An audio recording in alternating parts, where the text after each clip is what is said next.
Presented by Honda. We've been there from the start. Honda, official vehicle of the Toronto Blue Jays. Proud fan since 1977.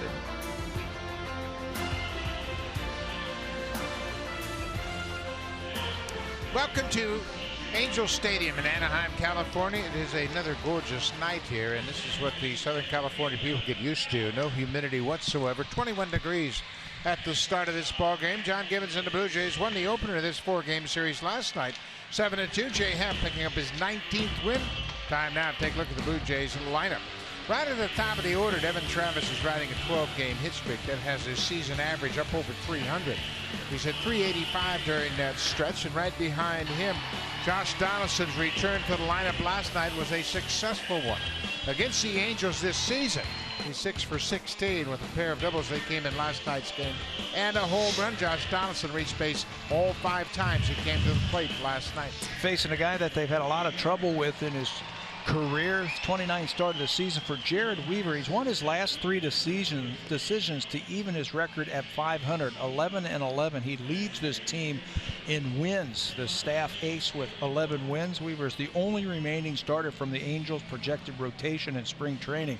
Yet he leads the Angels staff in wins with 11. He's been a little bit inconsistent this season. He won 3, then he would lose 4, then he'd win 2, and then he'd win 2, and then lose 2. He's won his last 3. He beat the Blue Jays back on August 25th when he gave up just 2 runs in 5 2/3 innings. Defensively behind Weaver, the Angels set up this way in left field. Nick Buss, he got his first big league home run against R.A. Dickey. He's back in the lineup tonight. Mike Trout and Cole Calhoun in center and right. Jeffrey Marte moves from left field last night to third base. Simmons and Coward up the middle. C.J. Cron at first, and Carlos Perez, the former Blue Jay, doing the catching tonight for Jared Weaver. There was a Gold Glove winner last year, and there he is in right field. Cole Calhoun won the Gold Glove in right field last year with a .989 fielding percentage. He only had 4 errors. He's got 9 outfield assists this year, which leads the team. First pitch of the game is in there for a strike, and we are underway. Devin Travis has not faced Jared Weaver prior to this game tonight. And you'll say, well, he just pitched against the Blue Jays in August. What happened? Well, Travis was dealing with that finger issue at that time. He missed about 5 games because he had that strained ligament on his finger. Breaking ball outside. The Blue Jays had a breakout night offensively last night, scored 7 runs on 10 hits and had 6 walks in the ball game.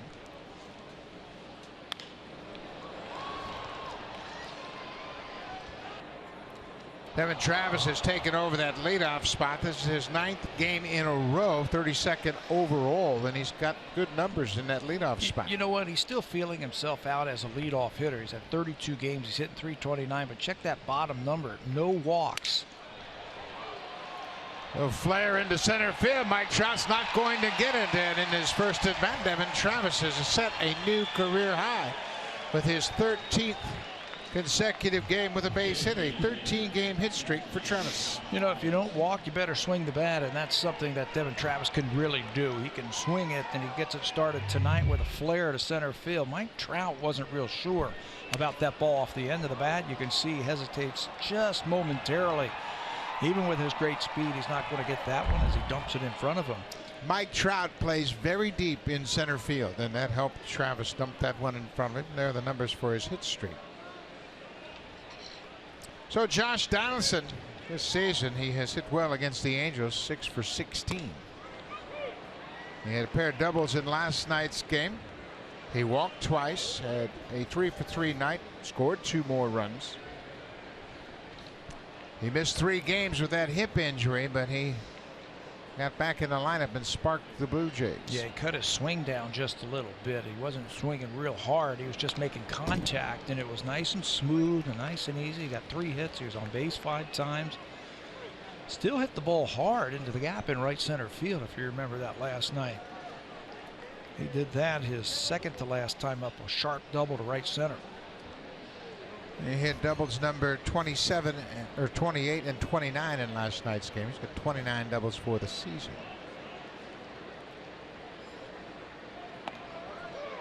Donaldson called out on strikes. That fastball right at the top of the strike zone. It's just 85 miles an hour, that fastball, but it locks up Josh Donaldson. He's going to have a few words to say to tonight's home plate umpire, that's fielding Colbert, just to get a feel for what that strike zone is. Josh thought that ball was up. One more time, again, just 85 miles an hour, and that's where we were talking about in the opening why Weaver is so tough. He creates that difficult angle like that, and he can put the ball on the outside part of the plate. We mentioned he beat the Blue Jays back at Rogers Center. That was on the 25th of August. There's a high pop down the left side. That's going to be into the seats and out of play. That was his 11th win against the Blue Jays in his career to just 2 defeats. That's the most wins versus any American League East team for Jared Weaver.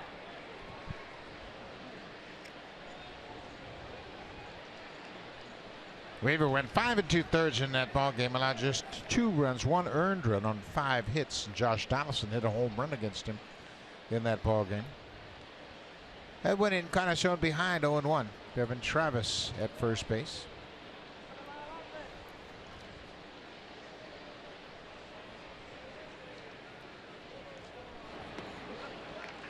Weaver has put together a 3-game win streak after that win in Toronto. He carried that momentum right onto his next couple of starts, and he's a little bit different than they saw him. He was really soft when they saw him in Toronto, throwing a lot of real slow breaking balls, but he's already thrown a pretty good fastball to Donaldson.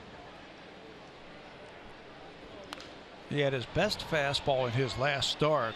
That was against Texas. He gets pitched into the 7th inning, and he had 8 strikeouts in that game. He's been working out now in between starts, and it feels like he's getting in better shape, doing a lot of stretching, doing some weight work, and right now he feels like his fastball is starting to come back. Again, it was 82, 84 miles an hour. We've seen some 85s and 86s from him. Breaking ball blocked by Perez. Trying to win his 150th career game. Yeah, he has really been consistent, and he has pitched his entire career here with the Angels. Trying to join Chuck Finley as the only pitcher to win 150 games in an Angels uniform. Finley has 165 wins as an Angel.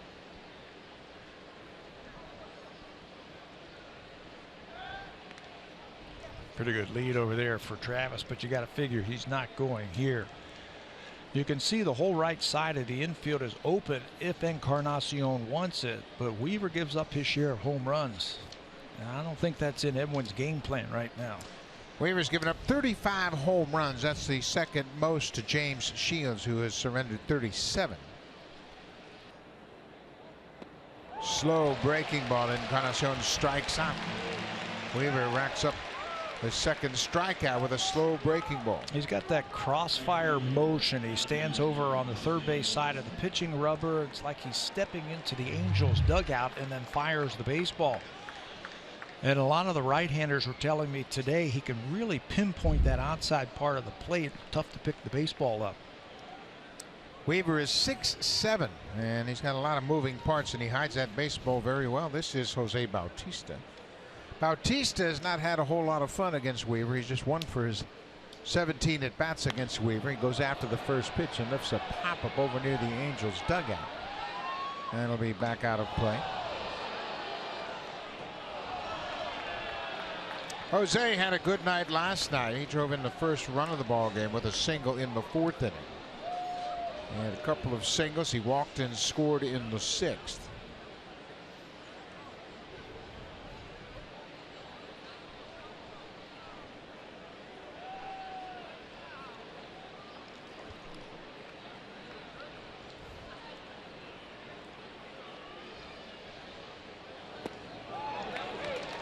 Look at that.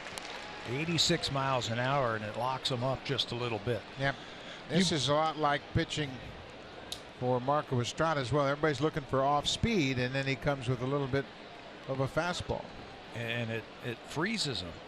He's also, like you said, 6'7", so when he releases the ball, he's pretty close to home plate. I think that has something to do with batters not seeing the ball too. He hides the ball, and then really lets go of that baseball out in front.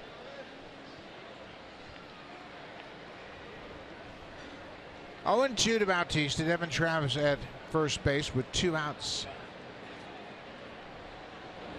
Upstairs, Travis singled to extend his hit streak to 13 straight. That's the longest hit streak by a Blue Jay this season. Josh Donaldson also had a 12-game hit streak. But now Devin Travis is the owner of the longest hit streak for the Blue Jays this season.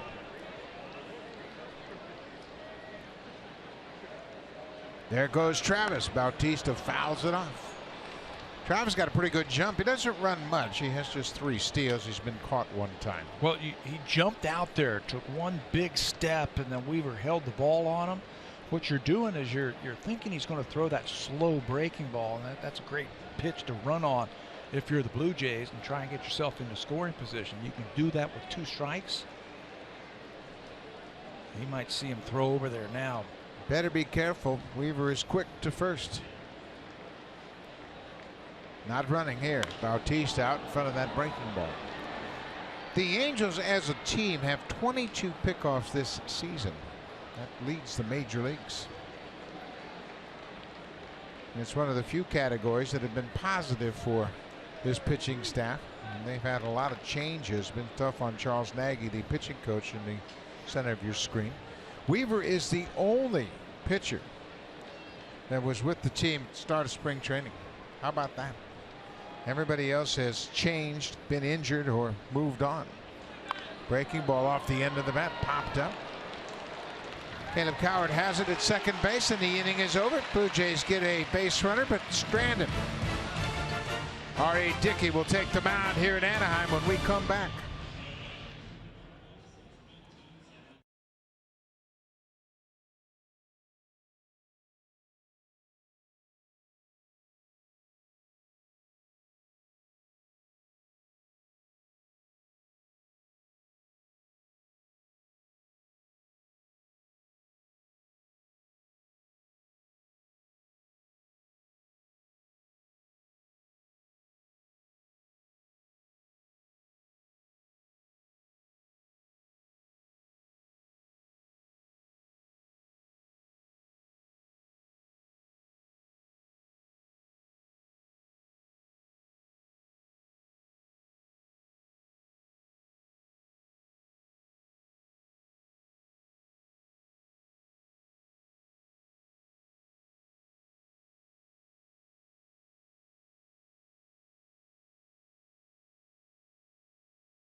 Angels. Cole Calhoun leads it off. Mike Trout is right behind him, batting .316 for the season. And against tonight's starter for the Blue Jays, Trout has put up big numbers, 6 for 13, with 3 extra base hits and an RBI. And down in the 6th spot, Andrew Simmons hit a home run in last night's game, and he's starting to show a little bit of power. He's had 3 home runs in his last 2 games.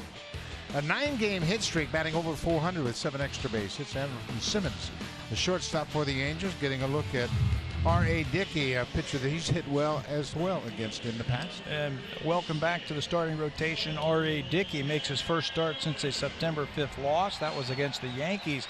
He beat the Angels at Rogers Center on August the 23rd when he gave up 2 runs on 6 hits, pitching into the 7th inning. That was the last time that R.A. won a decision, back to August 23rd. Overall, he's 9-14 with a .460 earned run average this season. Cole Calhoun moves up into the leadoff spot tonight. Last night he was batting second behind Yunel Escobar. Dickey throws a pitch inside off the plate for a ball. Calhoun 2 for 13 against Dickey. He's batting .263 for the season with 17 homers.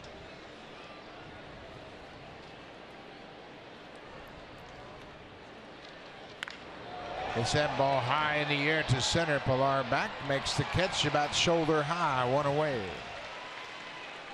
R.A. Dickey has pitched well in this ballpark, and he's got a pretty good defense behind him tonight. Let's take a look at the defense for the Blue Jays. It's Upton, Pilar, and Bautista from left to right in the outfield.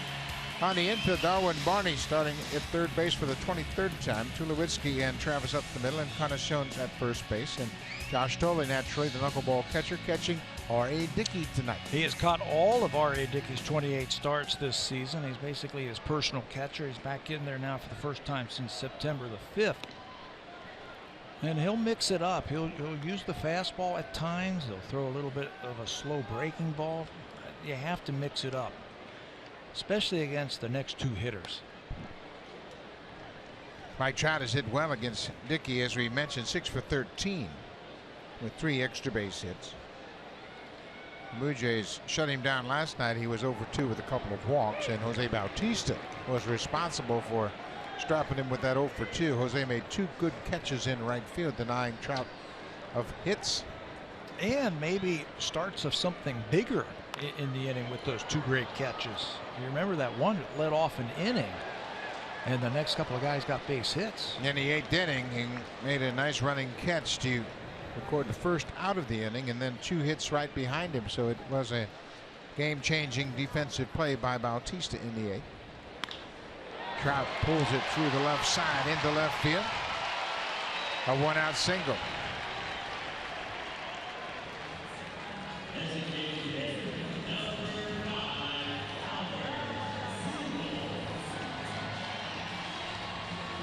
Albert Pujols 2 hits in last night's game, facing R.A. Dickey.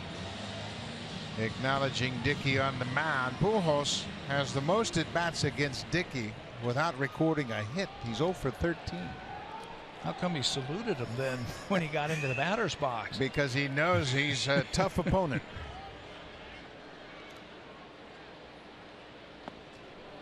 Isn't it funny? Albert Pujols, one of the best hitters in the world, and he has gone 0 for 13 against R.A. Dickey. That knuckleball is so unpredictable. Next home run will be home run number 30 for Pujols. He's just a great hitter, great run producer. For me, surefire first ballot Hall of Famer. Oh, absolutely. What he did early on in his career, and coming right out of the box, he set a high standard for himself, and he matched it year in and year out. He's got the hardware to prove it. All his MVP awards and All-Star Game awards.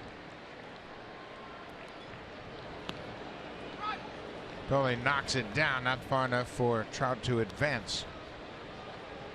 This is the active home run leaders in baseball. And of course, Alex Rodriguez has stepped away from the game. So Pujols with 589. Then Ortiz, he hit that home run last night in Boston, number 537, to pass Mickey Mantle, Adrian Beltre of the Rangers, and Miguel Cabrera of the Tigers. Think about that, 500 home runs in the major leagues. I don't think I hit 500 home runs in BP. And he just keeps doing it. There was a time where everybody thought that it was over for Albert Pujols, that he had, reached a certain age and he can't do it anymore, but he keeps putting up great seasons. Yeah, that 589 long ones. 29 home runs and 110 RBIs this season. Trout's at first. Up and in, and Pujols bails out quickly. Pujols has been dealing with plantar fasciitis again, and that was a problem he had in 2013. And recently it's really flared up on him. It's just 3 for his last 28. You know what surprises me when I hear that, as you see this knuckleball just ride up and in on Albert, is usually when you have some problems with your lower half, your feet, your legs, it robs you of your power. That's down the left field line. That's a base hit. The first hit for Pujols off of Dickey. Mike Trout will stop at third. Albert Pujols will check in at second with a double. Let's check in with Jamie Campbell.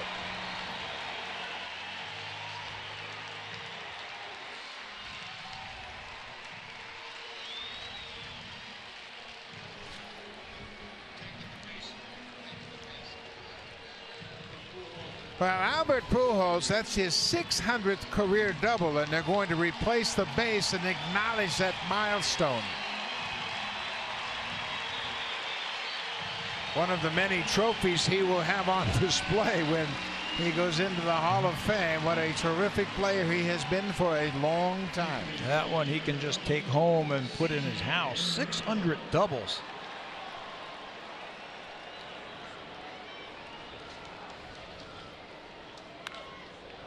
This is C.J. Cron, the first baseman. He's 2 for 7 against Dickey. He's had a good season. He's dealt with a broken hand this significant time. And he has 16 homers and 63 RBIs.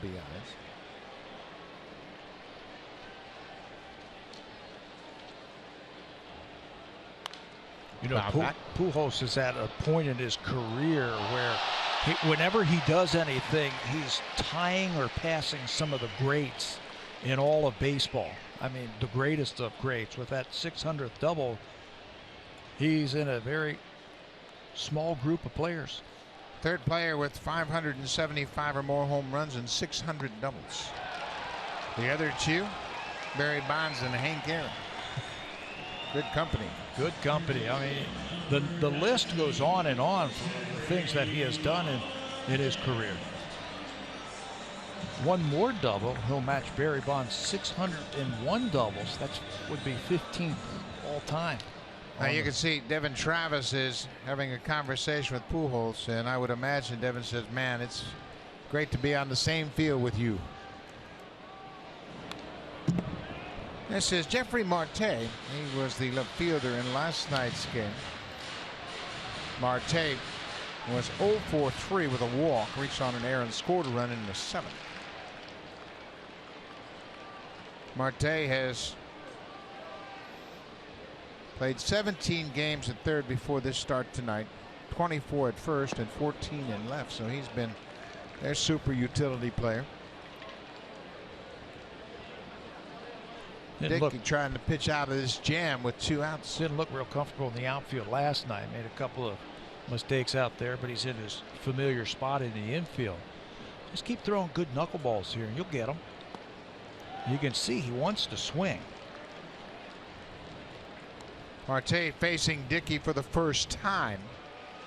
And you can have all the conversations with the more experienced hitters about hitting the knuckleball, and until you experience it firsthand, you don't have much of a clue how to approach it. That's right. And you can see he's very anxious right now to swing the bat. Yeah, I wouldn't throw him a fastball. I think you're really doing him a favor. You got a base open. You can throw him another knuckleball 3-1. Anderson Simmons is on deck. He has been hot, but I still wouldn't give in to Marte, who would really welcome a fastball in this situation. And R.A., he'll throw the fastball now and then. Not a bad pitch. He walked him with the knuckleball. Well, we'll take a look at these East Coast games. They have already finished, and you see the situation as we speak. Boston beat the Yankees. Baltimore beat Tampa Bay, and Tampa Bay had the tying run thrown out at the plate in the bottom of the 9th. Michael Bourne to Manny Machado to Matt Wieters. They gunned down Mikey Matuk at home plate, and the game was over. Yeah, to end the ball game right there. And Craig Kimbrell got a save for the Red Sox win. So the Blue Jays have to win to keep pace.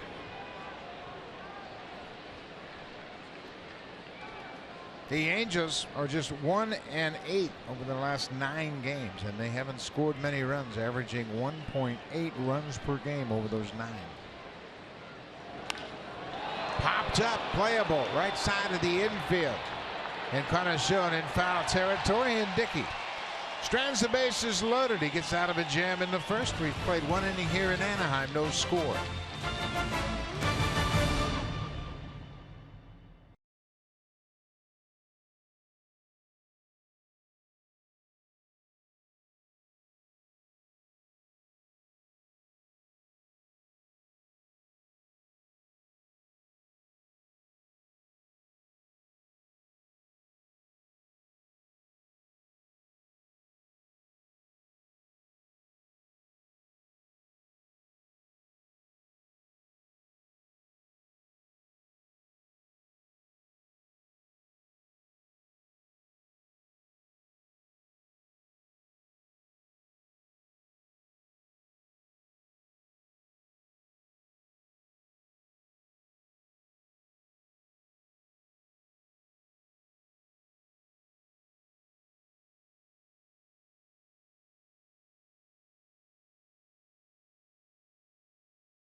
Joe Biagini is not only a very good young pitcher, but he's got a bit of a quirky sense of humor, to say the least. Well, tonight I had a chance to meet his parents, Robert and Michelle Biagini.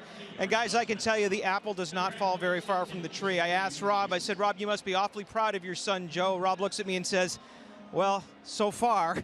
And then when I said to him, Joe, you wanted to come see your son, Joe, and he said he drove all the way here from San Francisco, guys. I said, oh, did Joe buy you a car with his signing bonus? He says, no, we're still trying to find a way to get him off our cell phone bill. So you can totally see where Joe Biagini gets that weird, quirky sense of humor from his mom and dad. Well, it's fortunate there are so many people that come down to see their boys play here in Anaheim, and the Biaginis have come down from Northern California. Tulowitzki's family's here. Goins has family here. Pilar's got his family and his in-laws here. There's a lot of family in attendance. Kevin said his brother came down today. He lives about 70 miles from here. Came down, was stuck in traffic. He was trying to get the batting practice. Jared Weaver delivers a first pitch strike to Troy Tulowitzki.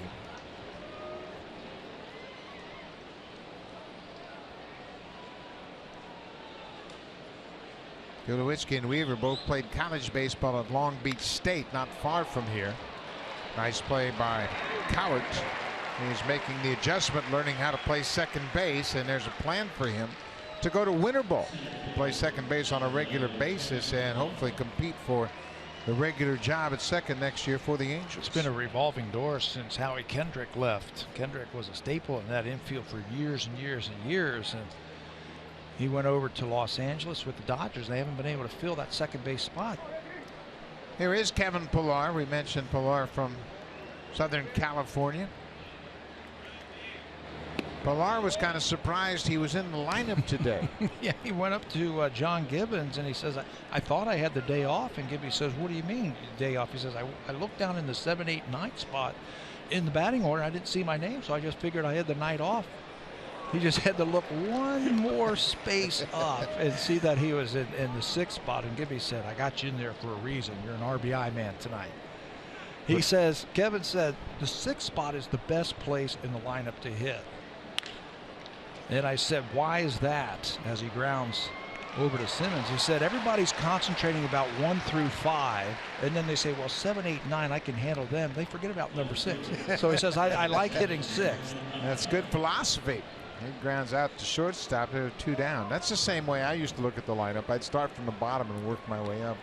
When did you stop? How far up did you go? Like 8. 8? After 8, you said, okay, yeah, I I'm must not playing. Nah. If I'm not in the 9th spot or the 8th spot, I'm not playing. Melvin Upton Jr., he gets the start tonight against Jared Weaver. He's had success hitting against Weaver. He's 8 for 22 with a home run, but there's a twofold reason why he's in the lineup tonight. Yeah, he has had the success, like you were saying, against Weaver.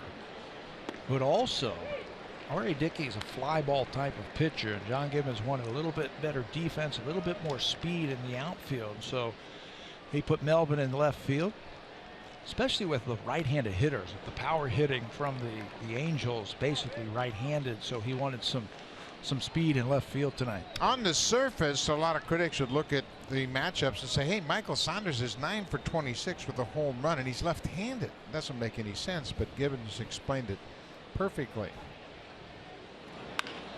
On the ground, big hop for Simmons. He'll take his time. Easy inning for Weaver. After that leadoff single to Devin Travis, Weaver has retired 6 in a row.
Time of the night to log on and earn yourself some points simply for watching tonight's broadcast.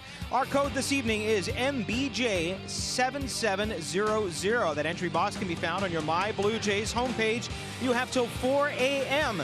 to enter that code, and we'll have another one for you tomorrow. And guys, just to follow up, one more note on Joe Biagini's dad, Rob. He actually was a pitcher too, just like Joe. In fact, guys, talk about a small world. He pitched in Italy with Chris Colabello's father. How about that? That's pretty interesting. Good job, Barry. It's a great note. Chris Colabello's father pitched for the Italian team in the Olympics here in Los Angeles. R.A. Dickey. There was a first pitch strike to Nick Buss. We mentioned Buss.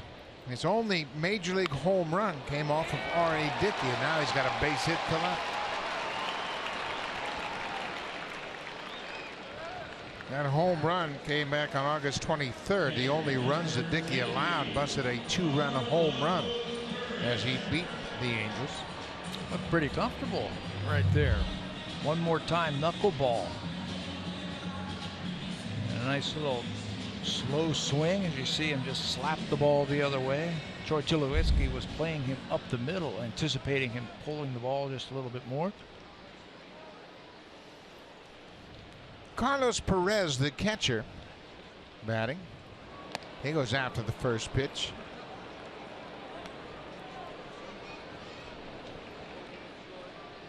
Carlos is a former Blue Jay minor leaguer that he was sent over to Houston in the J. Happ trade a few years ago. He is a free swinger. Yes, he is. He's behind 0-2, chasing that knuckleball. Carlos Perez is now 25 years old. He's from Venezuela. And he played with a lot of these guys on this Blue Jays team. He played in Lansing in 2012, and that was loaded with Blue Jays. Kevin Pillar, Aaron Sanchez, and there's a bat going into the seats. And looks like somebody may have gotten hit. But he was ducking out of the way, and Perez strikes out and loses the grip on the bat. All right, picks up his second strikeout of the night, and this thing just takes off. That's dangerous when you're trying to duck out of the way and everybody is blocking your view. One more time as that thing heads into the stands. You can see the one fan trying to stop that from hitting the ladies sitting there. Hopefully everybody's okay. Well, now all the players on the field standing watching as they attend to that fan. And I'm sure the Astros will take care of that. Dickey is set. One out now for Caleb Coward. Dickey has allowed just one stolen base in his last 44 starts. That was Cameron Maben, who picked up a stolen base against Dickey earlier this season.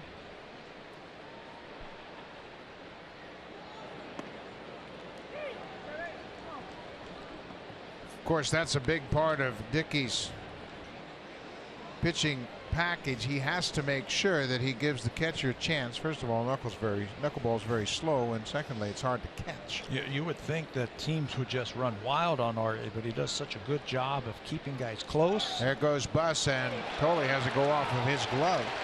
Buss didn't know where the ball was. He had a chance to go to third initially, but he slid into second, not aware that the ball got away from Thole. Yeah, if he picks up the ball earlier, he doesn't have to slide, and he's got an outstanding chance of going first to third on that pitch.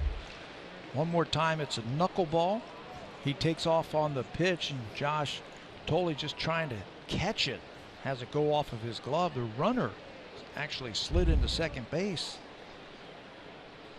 So it's a stolen base for Buss, his second of the season, and now Coward fouls him out. Coward's a switch hitter.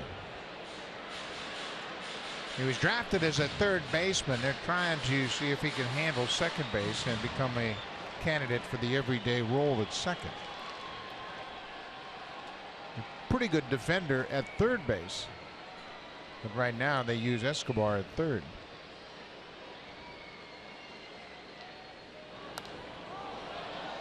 Doesn't really look like he projects as a third baseman. Talking about power, you usually want to have a guy who, is a 20-25 home run hitter who can drive in runs and hit. He's only had 1 home run and 4 RBIs this year. Again, he's only had 64 at bats. I get that. Just looks more like a second baseman. Projects. Dickey strikes him out with that floater upstairs. A couple of strikeouts this inning, 3 in the ball game for Dickey.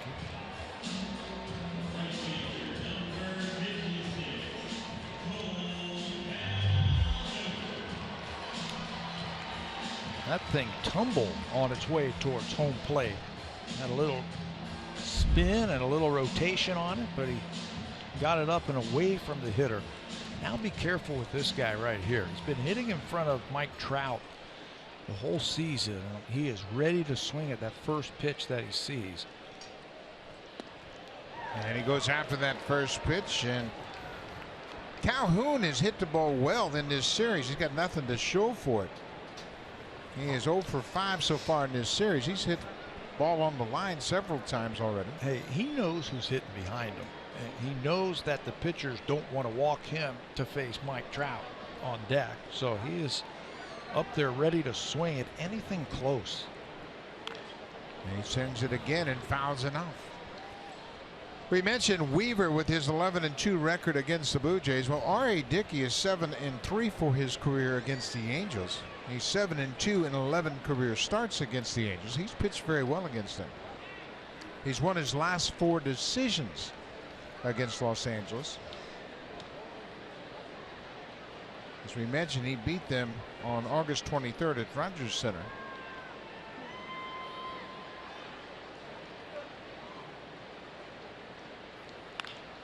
Fly ball in the gap, and here comes Upton.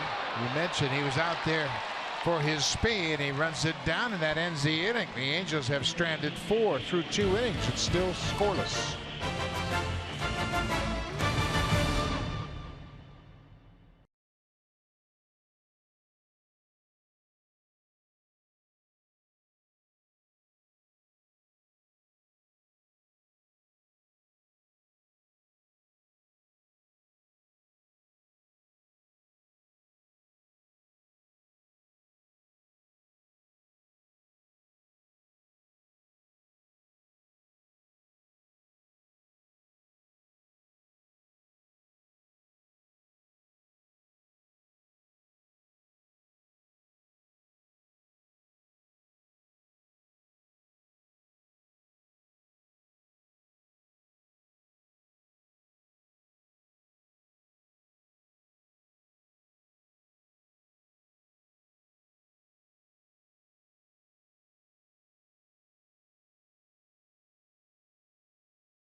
Detroit, they are now 12-1 against the Tigers this season. Corey Kluber, another masterful effort. Kluber 17-9 for the season. Interesting too that Miguel Cabrera went 0 for 3 in that ball game, and now the Tigers are 15-31 when Cabrera doesn't get a hit. Is he important to their team? 15-31 when Miggy doesn't get a hit. They shut him down. Cleveland has owned the Tigers this season. That should put them 7 games behind Cleveland now, and if they have to blame somebody, they're going to have to blame the Indians if they don't make it to the playoffs. This is Darwin Barney batting in the 8th spot tonight. Barney playing at third base for a second consecutive game as Josh Donaldson continues to deal with that hip issue. Donaldson's the DH. Gibby was talking about that today before the game, and he's off today, but he's hoping tomorrow that Josh can get into the ball game at third base. Says he came out of the game last night in pretty good shape. And they're keeping their fingers crossed that he can play third base tomorrow. Josh talks about the lateral movements he needs to make down third, and that's where he has some pain in his hips, but it seemed like he was running fairly well last night. Certainly not 100%, but then again, who is? Yeah, nobody at this time of the year. Darwin Barney rips this one in the left. Came on a 2-2 pitch, and Barney has the second Blue Jay hit of the night. Save during the plumbing, heating, and electrical expert sale. Only at Home Hardware and Building Center locations. Homeowners helping homeowners with expert advice.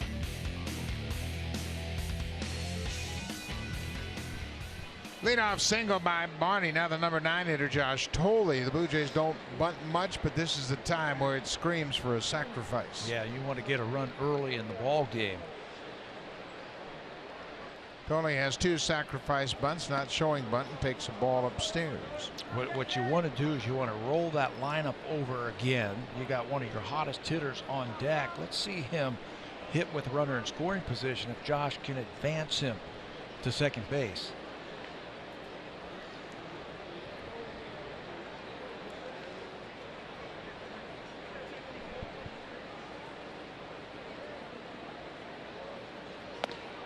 You know, the reason why the Blue Jays don't bunt a lot, you mentioned that they don't do that a lot. They don't sacrifice. I asked Gibby that the other day. He says, you know what? If you play for 1 run, chances are you're just going to get 1 run. He said the way that this team is constructed and the lineup is put together, I like to play for the big inning, especially early in a ball game. No score here in the 3rd inning. Gibby's playing for the big inning. Thole rolls it up the first base line. That's right on the line. That's a fair ball. And Toles beats it out. How about that? Josh Thole with an infield hit. That ball hugged the line. And by the time C.J. Cron picked it up, Thole was past him. And you know what that ball did as it went up the dirt side, as the guys on the bench are loving it? That thing looked like it actually rolled back into fair territory. A swinging bunt for Josh Thole, and he's going to get himself an infield hit. Just another infield hit for the catcher. C.J. Cron, the first baseman, was hopeful it was going to roll foul, and watch it as it trickles up the line and then does go back into fair territory. By the time Cron picked it up, he swipes at Thole. Josh was past him. Look at that thing. That thing is rolling back into fair territory, so Cron's got a decision to make. He goes for the tag, and he comes up empty. Now Devin Travis goes after it. Barney's off at second, and he gets picked off. He might be hurt too, but Barney got so far off second. Carlos Perez threw a seed to second.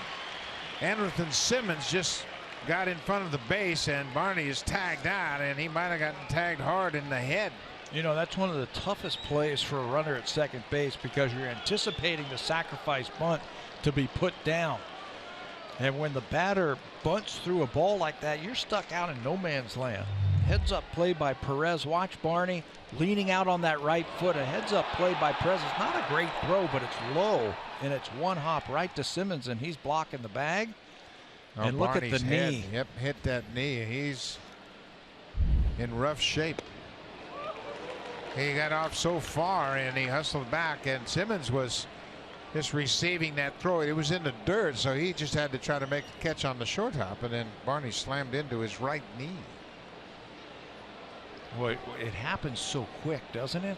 And then when you slow it down and you see the jolt that your knee takes, or excuse me, your neck takes when you hit that knee. George Poulos is going to take a look at him. It's the right thing. Anytime any player gets any kind of head trauma, they make sure they check him for concussion. He hit his knee hard. Yeah. You see Ryan Goins come into your picture right there. He's going to go down and start to get loose. 1 ball, 2 strikes to Devin Travis. Travis singled his first time up. A promising inning for the Blue Jays. First 2 get base hits, and then Barney's picked off as Travis bunted through a bunt attempt. Strike three call. Evan Travis caught looking at that fastball. That's the third strikeout for Weaver. The Blue Jays early on expecting to get something soft with 2 strikes. Expecting to get some runs after the first 2 guys, 8 and 9, get on. But a pickoff and now a strikeout. Looks like they're going to take Darwin down and take a closer look at him. So now Donaldson will step in the box with 2 outs.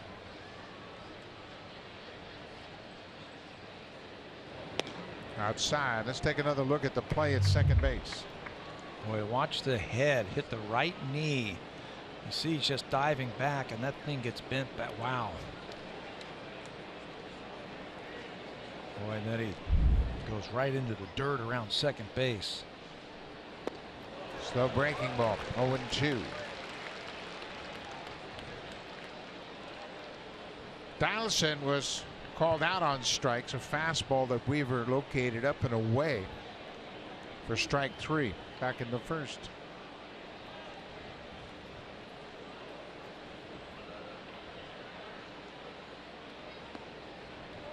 We mentioned Weaver is he's one of 16 pitchers on this roster that's been active all season. He's the only one out of the 16 pitchers the Angels are carrying right now that's been active all season long. Yeah, has pitched, made all of his starts. Tough to manage when you don't have any pitching. 8 of the 16 pitchers the Angels have active right now have been designated for assignment or released this season. That has been a tough hill to climb for Mike Scioscia. They have lost 5 starters to season-ending injuries. And I guess they just didn't have the reinforcements down in AAA to bring up, so they had to go outside the organization. Donaldson takes ball 4. We mentioned the Angels had some veteran pitchers go down to season-ending injuries, and Garrett Richards, he's a terrific young pitcher, but he's been dealing with injuries the last couple of years. Matt Shoemaker got hit on a line drive in the head and suffered a skull fracture. He's done for the season. Tropiano and Heaney both with Tommy John surgery. C.J. Wilson's had trouble with Tommy John as well, and it's just been a tough season with the pitchers as far as the starters staying healthy. They also have a young pitcher named Tyler Skaggs who's pitched pretty good ball games against the Blue Jays. Got off to a late start this year after recovering from Tommy John surgery last year. Pitched a couple of ball games, and now he is out right now with an injury. Edwin Encarnacion takes a first pitch strike.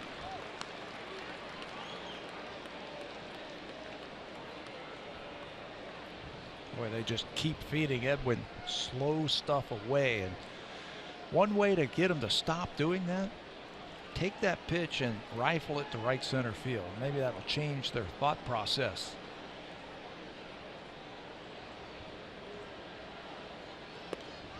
Tried to hit that outside corner and missed. It's a ball on the strike. Encarnacion struck out on a slow curveball in the first inning, his first time up.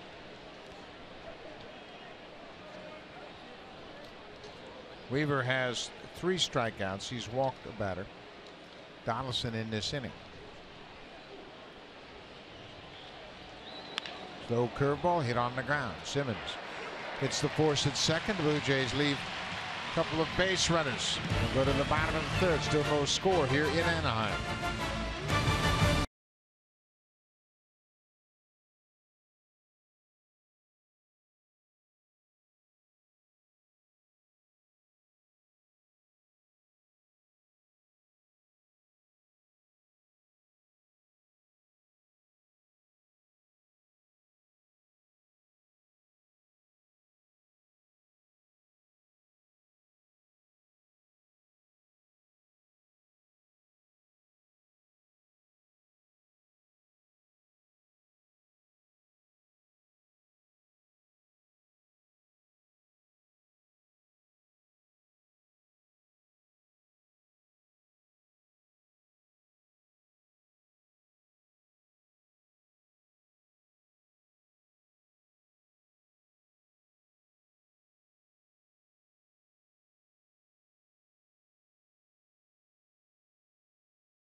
For the Blue Jays as well. Seattle is in the wild card hunt. Houston is 3-3 this season at Safeco Field.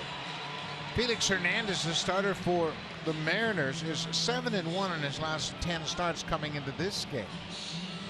And the Mariners, as Jamie mentioned, riding an 8-game win streak. They haven't had a 9-game win streak since 2003. And the Blue Jays will go to Seattle after this series here in Anaheim. Mike Trout leading off with nobody on, and it has been unfortunate for the Angels recently. He hasn't had too many opportunities to drive in runs. They have guys on base, but the guy right in front of him makes outs, so he's been leading off innings lately. I guess if you have to face Mike Trout, this is where you want to do it, leading off. He swings and misses and strikes out for the first out of the bottom half of the third inning. 4 strikeouts for R.A. Dickey. That was a pretty good knuckleball right there to a really good hitter. Watch the movement, late movement right before it gets to home plate, and Trout swings over the top of it. Albert Pujols picked up his first hit against Dickey in his first at bat of the night. He's now 1 for 14 against Dickey, and the hit was his 600th career double.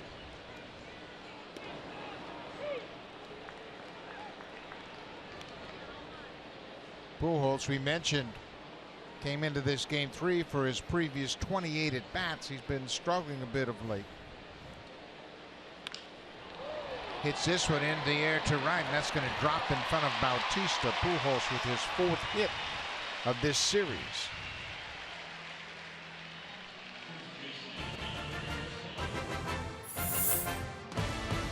A lot has changed in 40 years, but one thing hasn't. Honda, proud fan since 1977, official vehicle of the Toronto Blue Jays.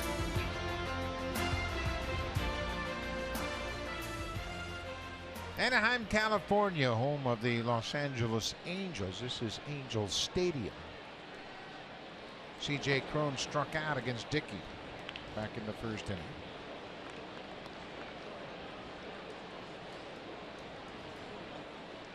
We were talking yesterday that the Angels get into a lot of double plays. We haven't seen one yet, have we? Not in this series off the bat of the Angels. This is popped up on the infield. Tulowitzki, the shortstop, calls for it and makes the catch. Cron's retired, 2 away. What's surprising about that stat is all the double plays that they have hit into, 139, most in major leagues, is they've got a lot of fly ball type of hitters on this team. They don't hit a lot of ground balls, but they've hit into a lot of double plays. They don't have an awful lot of foot speed outside of Mike Trout. This is Jeffrey Marte, who is playing third base tonight. He goes after the first pitch and lifts a fly ball down the right side. Long run for Bautista. He's not going to get there. Bounces into the seats.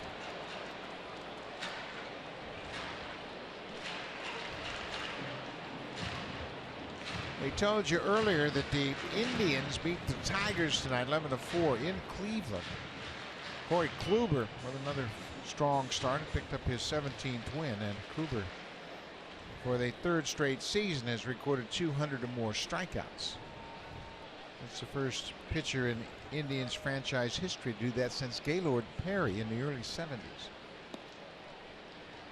Kluber has been a terrific, consistent pitcher for them. He's going to get some votes for the Cy Young again. He has come on like the gangbusters here in the second half of the season, especially if Cleveland gets into the playoffs. He's going to get some votes. Cut on and missed by Marte.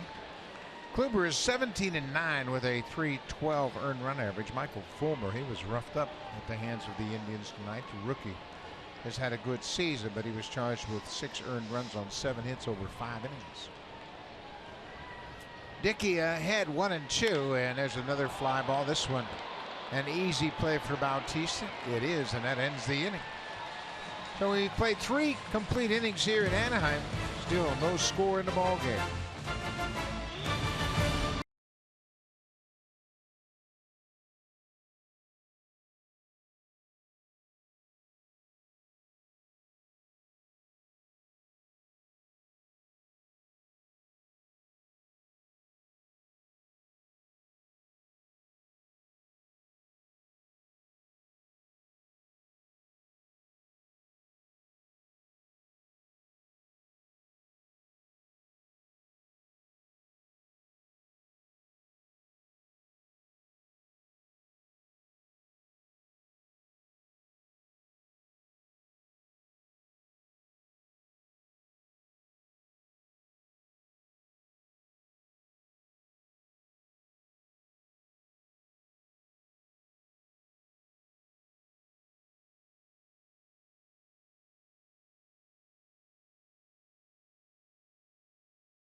World Cup of Hockey, Sidney Crosby and Team Canada taking on Thomas Plekanec and the Czech Republic. It starts tomorrow, 7:30 Eastern, 4:30 Pacific on Sportsnet. Guys, I spoke with Brooke Jacoby before the game, and he said the key against Jared Weaver, knowing the type of pitcher he is right now, is to not try to pull the ball. Hang back, wait for the off-speed stuff. Don't try to be too aggressive.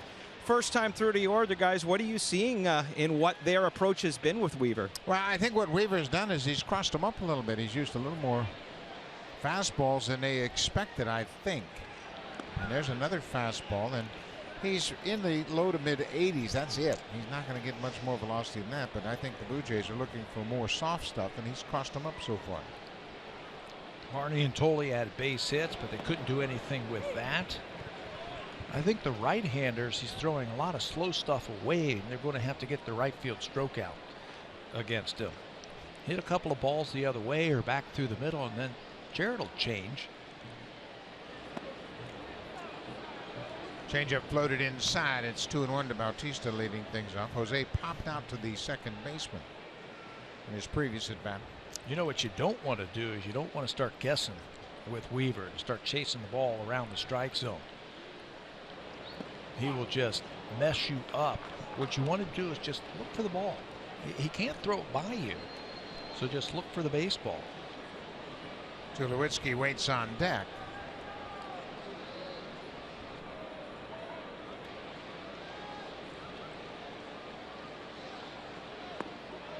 He just won't give in to it. He throws that breaking ball and strikes Bautista to start the inning.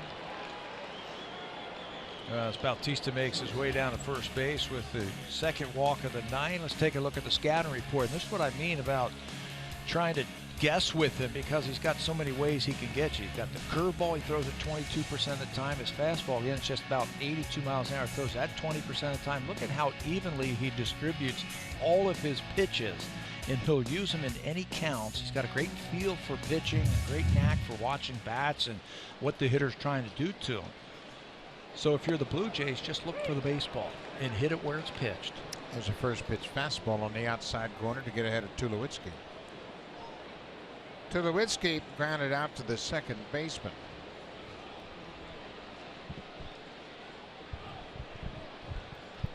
Troy batting .256 for the season. Slow breaking ball fouled off the catcher. You know, you look at Weaver's record, he's 11-11 with an ERA at 5.25, and you say, well, this guy's not very good. And then when you look at what he's done for his career, Pat, you mentioned he's pitching for his 150th career win tonight. Since 2006, he has the fourth most wins in the American League. Verlander has 171, CC has 153, King Felix has 150, and Weaver's got 149. Pretty good company. And when you're pitching big ball games in the month of September, since 2006, only Justin Verlander has won more games in the month of September in the American League than this guy right here. Jared Weaver has 24 wins in the month of September since 2006, and those are some big ball games.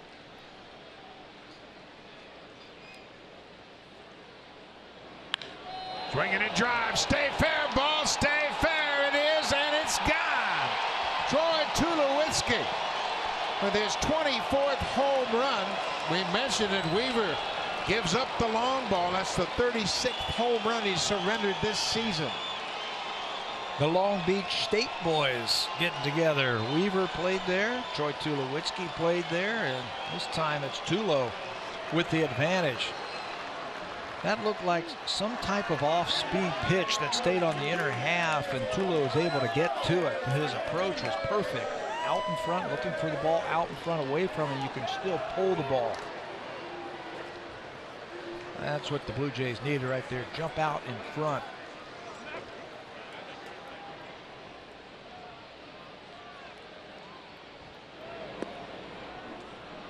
Leadoff walk to Bautista, and then Tulowitzki. Number 24. You see how that ball stayed on the inner half, and Tulo was able to keep it fair down the left field line.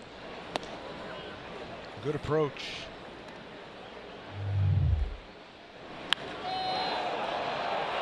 He knows that thing's not going to curve foul. Stayed true. Kevin Pillar hits this one in the air to right. Cole Calhoun over, makes the catch. That's the first out of the inning. Tulowitzki now with 24 home runs, 73 RBIs. 73 RBIs, the most he's had in a single season since 2013 when he was with the Rockies. Tulowitzki had 25 home runs and 82 RBIs. He certainly has a chance to surpass those numbers.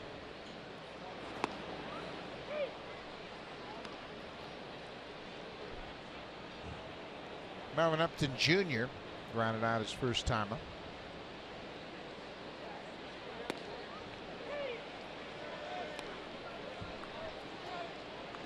Weaver dotting that eye out on the outside corner with the fastball. Obviously, Melvin was looking for something else, something slower than that, and he crossed him up. Another fastball, this one way outside.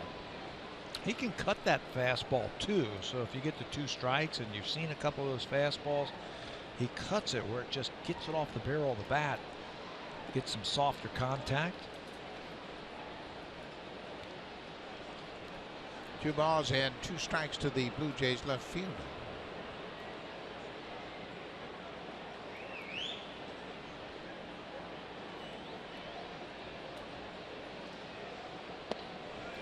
So curveball, he drops it on the outside corner, and Upton is caught looking at strike 3. Yeah, that's what I mean about trying to guess with Jared Weaver right there. You can't chase his pitches around the strike zone. You just have to see the ball and then just react to it.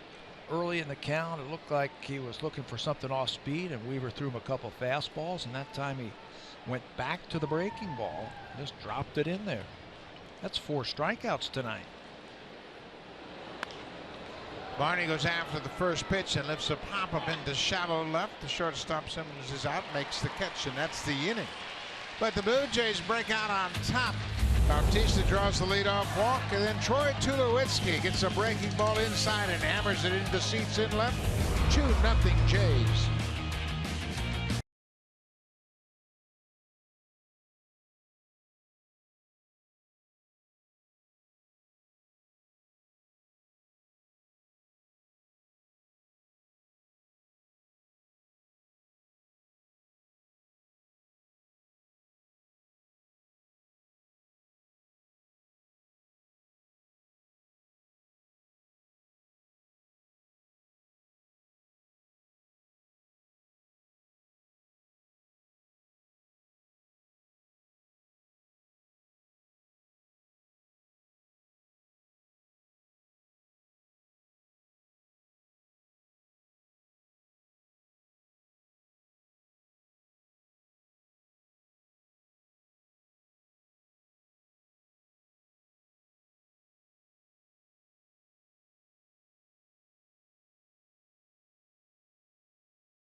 Live on your phone and tablet with the MLB.com At-Bat app. Customize At-Bat to feature the Blue Jays and stay up to the moment at any moment with scores, news, live game video highlights, and much more. Download MLB.com At-Bat, the #1 app for live baseball. Now we'll get you back to Buck and Pat. Thank you, Barry. Blue Jays have a 2-0 lead thanks to Tulowitzki's 2-run home run. For the Angels, it'll be 6, 7, and 8. Simmons, Buss, and Perez. R.A. Dickey making his first start in 10 days. He has been sharp, and Dickey is very meticulous and a very conscientious worker. He knew he wasn't going to start, wasn't sure when he was going to start, but he continued to work hard to keep ready, make the most of this opportunity. Josh Tolle, he got hit by that foul tip as he took that foul tip off the chest protector. May have gotten hit just outside of the chest protector. One more time as the bunt attempt by Simmons fails. Hits him right off the leg. Blue Jays would have told R.A. plenty of time to go and get his work in between starts. Their movement into the bullpen skipped him when Sanchez came back. Now they're going to skip Aaron, and R.A. comes out of the bullpen. Simmons hits a little soft liner that's run down by Travis. One away. Let's check in with Jamie Campbell.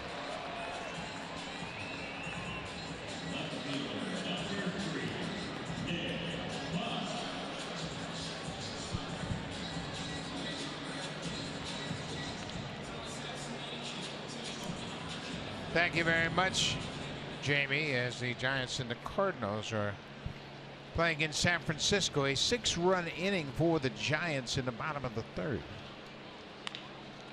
Right back to Dick.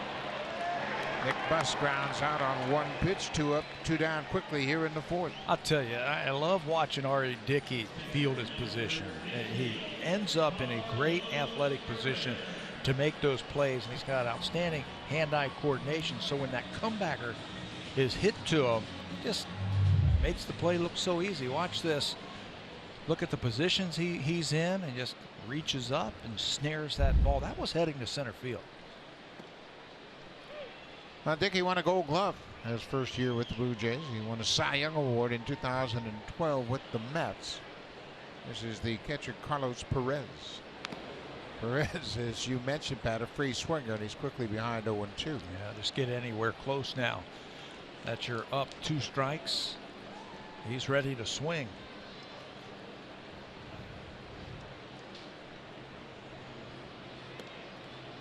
Well, obviously, Dickey is intent on getting a 0 up on the board here in the bottom of the 4th. His offense has given him a 2-run lead. Got to get the hitters right back up to the plate. There's that floater. He just missed inside with it. This might be a good guy to do that quick pitch. We've seen him use the quick pitch in his windup. Pops up and kind of shown over near the Blue Jays dugout. He's got room, and that's the inning. 3 up, 3 down. All right, Dickey retires the side in order quickly. We'll go to the 5th. The Blue Jays lead at 2-0. Now time for a Blue Jays Central update. Here's Jamie Campbell and Greg Zahn in the Samsung broadcast studio.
Toronto to Orlando, non-stop on WestJet. Doesn't that sound like a good time? You know it does. And for low WestJet fares and daily flights, you know you can book your getaway today at WestJet.com or call your travel agent. Of course, Disney World is famous in Orlando. Here in Anaheim, California, it is Disneyland, and I can tell you that I am tall enough to go on some of the rides there, guys. I don't know, Barry. We're going to check you out. It's not far from this ballpark, and of course, that's where it all started for Walt Disney. They put together Disneyland, and when they did, it was orange groves and strawberry fields here in Orange County. Yeah, they say, why do you want to go all the way down there? Isn't that the truth? Here is Josh Thole, the catcher. Josh had an infield hit, a swinging tapper that rolled up the first base foul line and moved back over the foul line, and he motored past the first baseman for an infield hit. You got to look that up. See how many infield hits Josh has had in his career. He's got another hit right here. Simmons can't make the play. Josh is 2 for 2. Andrelton Simmons is one of the best infielders that I've ever seen go back on pop-ups or short pop-ups like that.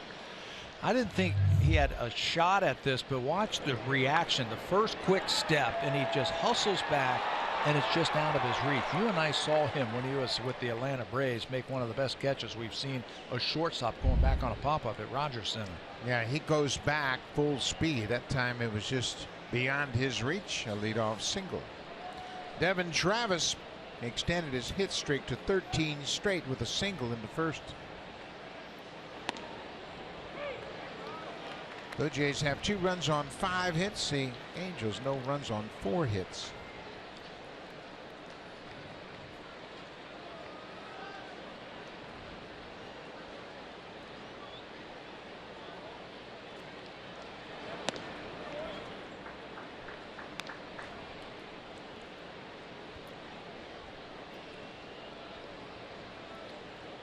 Third time through the order has been a tough stretch for Jared Weaver. Team's batting .353 against him. Third time they've faced him.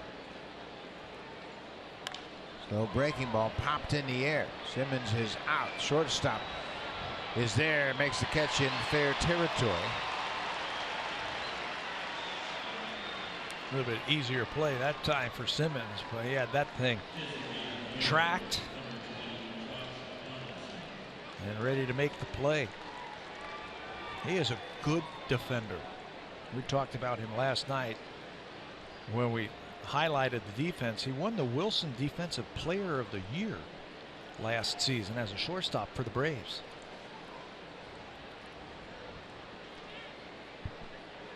Josh Donaldson, he has walked and struck out so far tonight.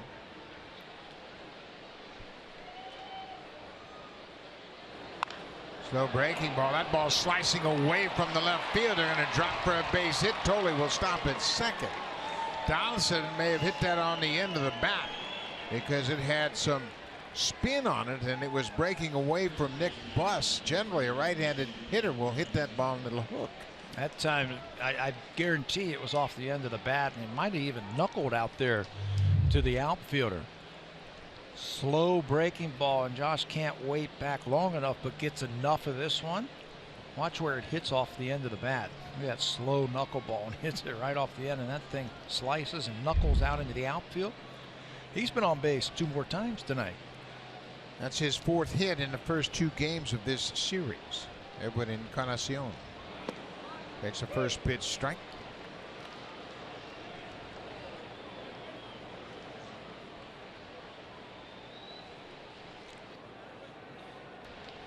Edwin is 0 for 2 so far tonight.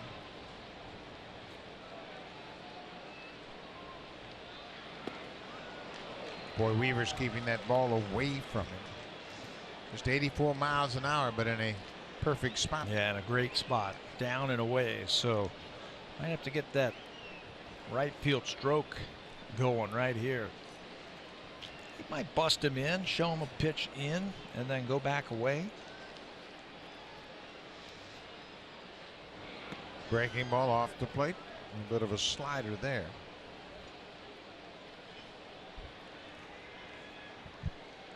Blue Jays trying to add to their lead here in the 5th. Troy Tulowitzki homered in the 4th with a man aboard. Ground ball. Simmons at short. Cowherd at second. Back to first. Double play. Jared Weaver gets the inning-ending double play off the bat of Edwin Encarnacion. We'll go to the bottom of the 5th. The Jays up 2-0.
Meaningful baseball to be played here in the month of September. Make sure you check it out tomorrow at 1 p.m. on Sportsnet 1. It'll be the Yankees playing the Red Sox in Fenway Park. How about this pitching matchup? David Price goes to the mound against Brian Mitchell for the Yankees, and Price has really picked it up in the second half of the season. David Price going to the mound,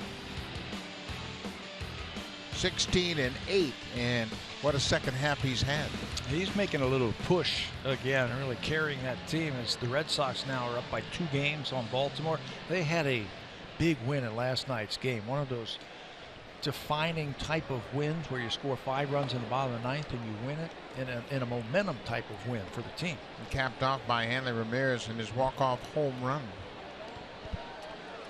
This is Caleb Cowart, the second baseman.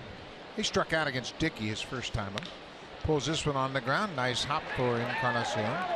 He'll beat Cowart to the bag, 1 away. Boy, Dickey has really pitched well against this Angels ball club. We had mentioned he's won his last 4 decisions. He is 3-1 for his career in 5 previous starts here in this stadium. And it's interesting, the last time he pitched in this stadium, August 23rd last year, Blue Jays got a run in the top of the 1st. Dickey gave up 5 in the bottom of the 1st. But that was the last time they scored, and he won the ball game. Totally shut him down and won that game. That was that series. The Blue Jays outscored him 36-10 in sweeping him. I think it was also the series that Josh Donaldson took control of the MVP in that series. Had a big series against the Angels and shined a little bit brighter than Mike Trout in that series. This is Cole Calhoun, the leadoff man. He swings and pops this one into the air, shallow left. Here comes Upton. He's there. 2 quick outs for Dickey here in the 5th.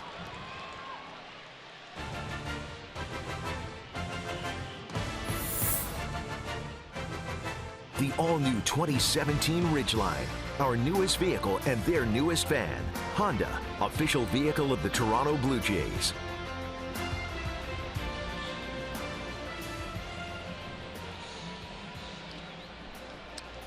We are in Anaheim Angels Stadium, and that is the pond, the Hyundai Center, where the Anaheim Ducks play across the freeway from this stadium. Beautiful sports complex here in Orange County.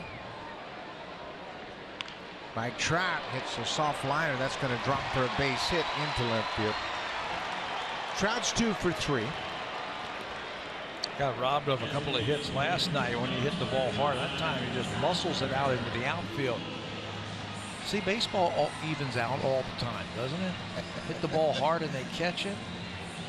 You don't believe that when you're playing. Now, Trout with 2 hits tonight is now 8 for 16 against R.A. Dickey. Albert Pujols is 2 for 2 tonight. Yeah, these are the 2 guys you have to shut down. The Blue Jays didn't do that when they played him back at Rogers Center last month, and the Angels ended up winning that series. You shut them down, you got a really good chance of winning the ball game.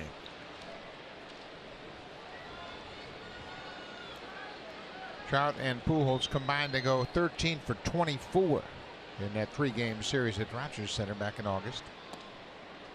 There's a high strike to Pujols.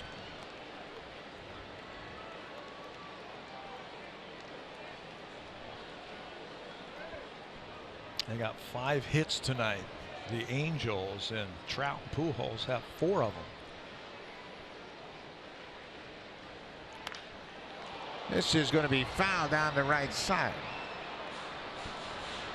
In case you're just joining us, Albert Pujols doubled off Dickey in the first inning for his 600th career double. He joined Barry Bonds and the great Hank Aaron as the only 3 batters to have 575 or more home runs, along with 600 doubles. And Dickey strikes him out this time. Trout will be stranded at first. The Blue Jays have a 2-0 lead. When we come back, it'll be Jose Bautista who walked and scored ahead of the Tulowitzki 2-run home run. Then Kevin Pillar, 2-0 Blue Jays.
Are now available. Season ticket member benefits include access to member exclusive events and enrollment into the My Blue Jays member program, which you hear about every road game. You can visit bluejays.com/season tickets for more details. And on that website, guys, you'll also find the Blue Jays 2017 schedule that was just released this week. Some pretty interesting homestands, so make sure you check out that schedule as Jared Weaver delivers a breaking ball strike to Bautista, leading off the 6th. Jose has popped out and walked. Another slow breaking ball for strike 2. You can see Jose is right on top of that plate. He's trying to pull that ball. He's only had 9 hits to right field this whole season.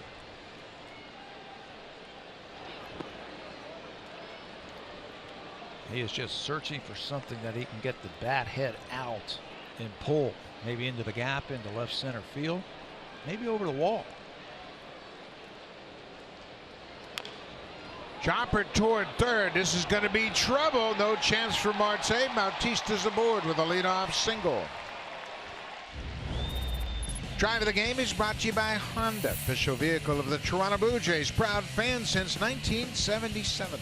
Troy Tulowitzki in the 4th inning after a walk to Jose Bautista picks on this pitch that's up and in, and see you later. Sends it towards that out of center, out of left field here in Anaheim. That's the only runs of the ball game tonight for either team, thanks to Troy Tulowitzki, our drive of the game. The home run surrendered by Weaver was the 36th he's given up. Only James Shields has surrendered more. He's got 37 home runs allowed. Tulowitzki takes a first pitch fastball. Weaver continues to wear out that outside corner with that fastball. And that's okay, I think, to Tulowitzki, because Troy's been hitting the ball where it's been pitched. We've seen him over the last couple of weeks hit a bunch of balls to right field. I mean, shoot that gap and hit that hole on the right side of the infield. There it is. He takes that breaking ball, hits it to right, but it's going to hang up for Calhoun. Good call, Tabby. He got that breaking ball away, stayed with it, but lined it right to the right fielder. And unfortunately, Calhoun's an outstanding outfielder. He plays deep, and he's going to take away an extra base hit from Tulo. He's been swinging the bat, hitting it hard. With one out, Kevin Pillar will step in. Kevin has grounded out and flied out.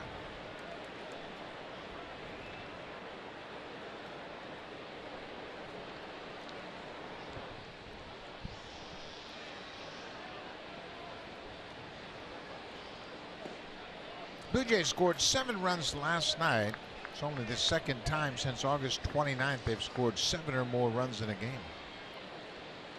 They are 6-10 over their last 16 games coming into this game, and they scored under 4 runs a game.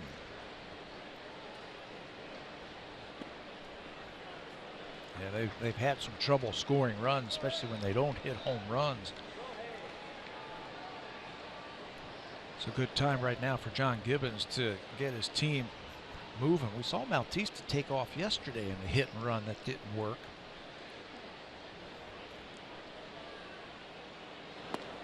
Another slow breaking ball. You just can't trust yourself to look for that slow breaking ball. Hitters have an ego, and they hate to get beat by a fastball even when it's 86 miles an hour. You know what? You can react to it, though. You can see it out of his hand and react to it because it is so slow.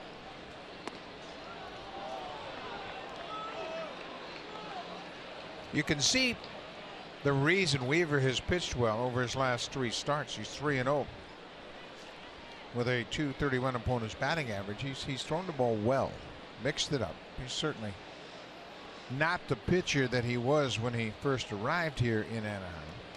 Oh, he was in the 90s and nasty on right-handers. Ball just low. He had a game against the Blue Jays a few years ago where he had 15 strikeouts in the game. He's not that pitcher anymore. Take a look at the last 3 seasons. 2014, a very respectable season at 18-9, ERA just over 3.5, and the opponents hit under 240. But since then, it's been a combination of problems. He's won just 18 games and lost 23. ERA up near 5. Opponent's batting average is up. Home runs allowed up more than double. Melvin Upton Jr. makes that pitch off the plate outside.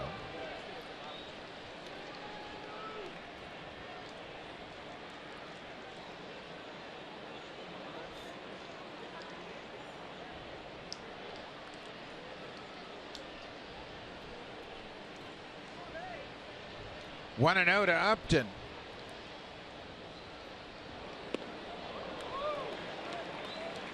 Weaver's offerings look so inviting.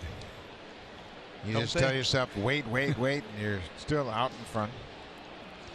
6th inning was good to the Blue Jays last night. That was the inning where they hit that 3-run home run. Russell hit the 3-run home run that really opened up the ball game. And you got the same situation right here. Russell Martin, of course, hit that 3-run home run last night, part of a 4 RBI effort for Martin. Russell's had a great second half. Up to 71 RBIs for the season. It's his time of the year. Yeah, and he's come up with big base hits over the last couple of months or 6 weeks. That 3-run home run was huge for the Blue Jays yesterday. Off the plate. The Angels bullpen just starting to move around a little bit now, as Weaver has fallen behind 3-1 after issuing the walk to Kevin Pillar.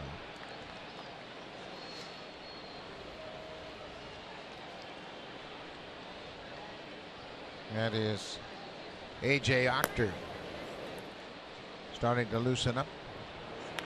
Curveball, he waited on it, but pops it out of play. Boy, he had a good swing on that one. He saw it, he recognized it early.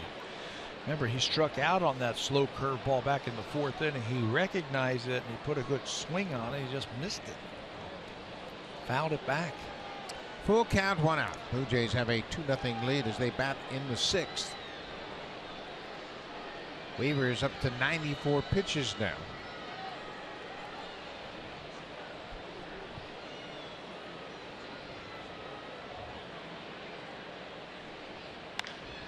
Fly ball high to right. Calhoun over near the foul line. Bautista's halfway between 2nd and 3rd, and Upton's retired. So Darwin Barney will step in with 2 outs. Barney has singled and popped out, and there was a chance that he was going to have to come out of the game back in the 3rd inning. He was the base runner at 2nd, and Devin Travis bunted through a curveball. Barney was caught off the bag, dove back in, and hit his head on the knee of the shortstop, Andrelton Simmons. Yeah, that was scary when he went back to 2nd base. Last time he popped up. Chance right here with 2 outs to pick up a very important run for the Blue Jays. Breaking ball upstairs for a ball. Jose Bautista out at 2nd base is doing the right thing. There's 2 outs. You get a big lead and a big secondary lead. The outfielders for the Angels all throw really well. So he is off on the crack of the bat. Pulled foul down the left side by Barney. When you're running at 2nd base, you can see the flight of the ball, and you know when a hitter's going to swing at it. You have a pretty good vantage point, obviously, right behind the pitcher, and you can see, especially with 2 outs, when you should really get your momentum carried toward 3rd. And what he's doing is he's keeping his feet moving, and he's keeping his momentum going to 3rd base. So when that ball enters the swing zone, he is actually moving towards his next target. 2-1 now. What you have to be aware of, should Barney swing and miss at a strike, you got to scamper back because Perez will throw behind you. Land on your right foot. That's what you want to do as that ball is crossing the plate. Land on your right foot. If it's taken, you plant and go back. Weaver missed the outside corner. Josh Stolley's had a perfect night at the plate. Couple of singles. 3 balls and a strike to Darwin Barney.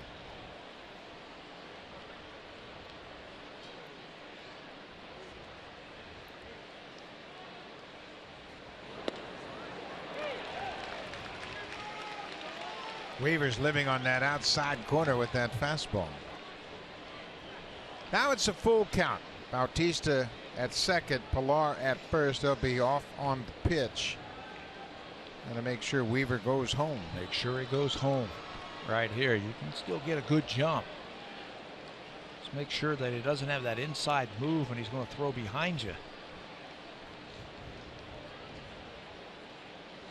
And there go the runners. Fly ball into center. Trout has a bead on it, and he'll make the catch. Barney's retired. The Blue Jays stranded a pair of base runners. We'll head to the bottom of the 6th. It's a 2-0 Blue Jays lead.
job of keeping their starting pitching healthy. You look at the Angels, they've had to use 15 starters this season, one more than the Athletics, two more than the Mariners. The league average in the American League is teams use 10 starting pitchers, and the Blue Jays have been terrific keeping everybody healthy and in the rotation. Very fortunate for John Gibbons' team. They can keep rolling those guys out there. They've had some of the guys that they've skipped and that they've missed. Drew Hutchison has made a start or a couple of starts for the Blue Jays. Francisco Liriano, who we will see tomorrow, has made some starts for him. But the Angels have used 15. Team record 17.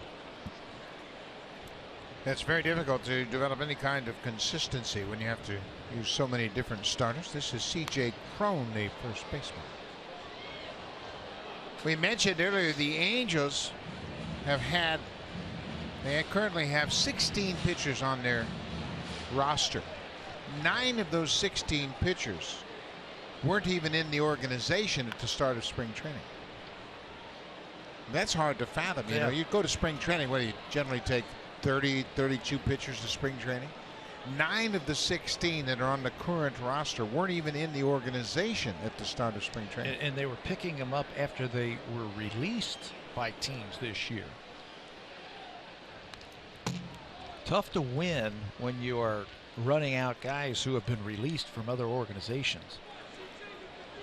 Been a tough season for Mike Scioscia. This is his 17th season at the helm of the Angels, and this is only the 5th losing season they have suffered under his guidance.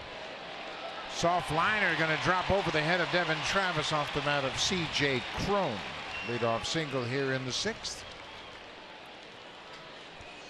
This copyrighted telecast is presented by authority of Rogers Blue Jays Baseball Partnership and may not be reproduced or retransmitted in any form. And the accounts and descriptions of this game may not be disseminated without the express written consent of Rogers Blue Jays Baseball Partnership. It's a 2-0 game, so obviously the leadoff single brings the tying run to the plate. Jeffrey Marte playing at third base tonight. You know, you were just talking about Mike Scioscia and what a great job he has done, and you should after, what is this, his 18th year in the big leagues? This is 17th year as the manager. 17th year as the manager. He's never had a season where he's lost 90 games. Never. 17 seasons. And there's a good chance that this year it might be the first. Strike 2 to Marte. Mike Scioscia is 1 win behind the late Earl Weaver for 23rd on the all-time managerial list for wins. Scioscia has 1,479 wins. Ground ball, base hit through the left side. Marte on an 0-2 pitch pulls it through the left side of the infield, and just like that, the Angels have something going against Dickey here in the 6th. Boy, that's unfortunate right there. He threw some good knuckleballs to get ahead 0-2, and then threw one that stayed up for Marte, and he hit it hard. John Gibbons is out of the dugout, and he's going to go to the bullpen. Watch where this pitch is. It's up, and that's where Marte can reach it. So Gibbons has already made the call to the bullpen. All right, Dickey, another terrific start against the Angels. He'll turn things over to John Gibbons and the Blue Jays bullpen. It's a 2-0 Blue Jays lead. Joe Biagini coming out of the bullpen when we come back.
On Sportsnet.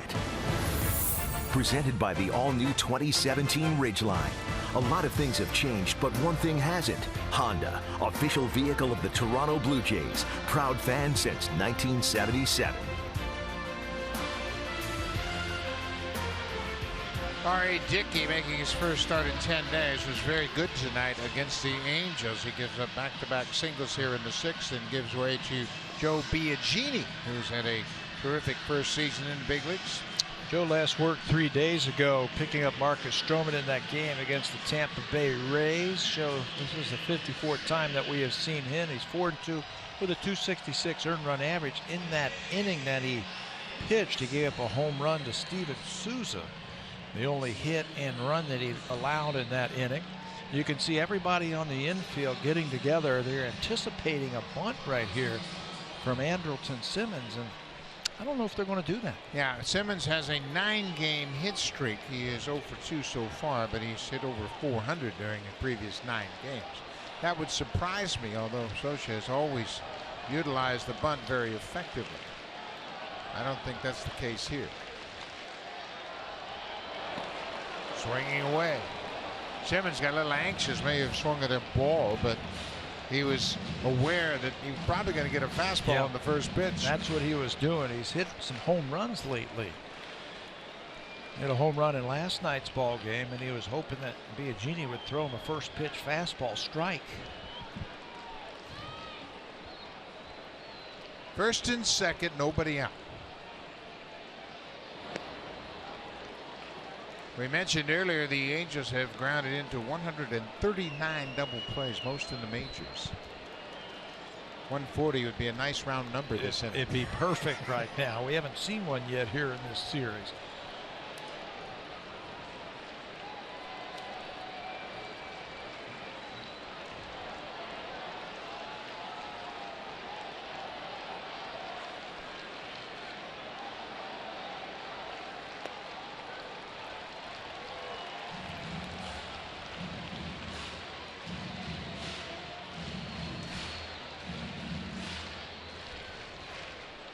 Joe Biagini, in his first season in the major leagues, has earned the right to pitch important innings, and that's what he's doing right here. 6th inning in a 2-0 game.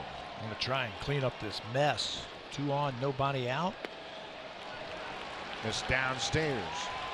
3-1 to Andrelton Simmons.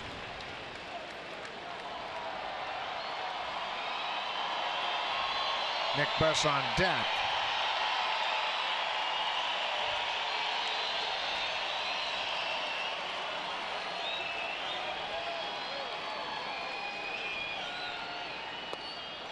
Ball 4, that'll load the bases with nobody out.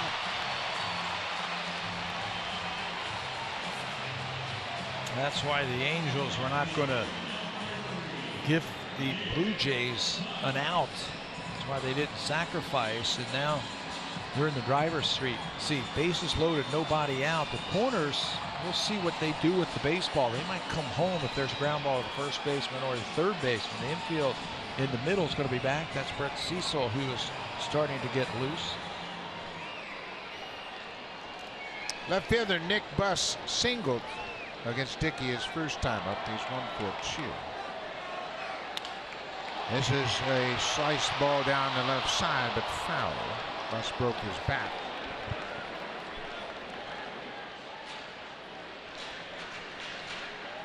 Biagini walked the first man he faced here in this inning, and he's been very good at retiring the leadoff batters. He's retired 68% of those first batters he's faced. He got caught nibbling just a little bit, and Simmons wasn't swinging. He needs a pop-up or a strikeout or a comebacker right here. Biagini has 55 strikeouts in 61 innings this season.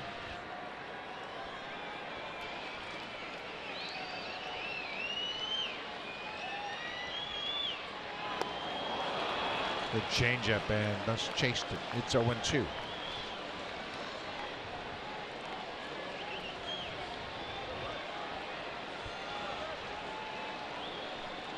You know, Escobar has picked up a bat, and he's on deck.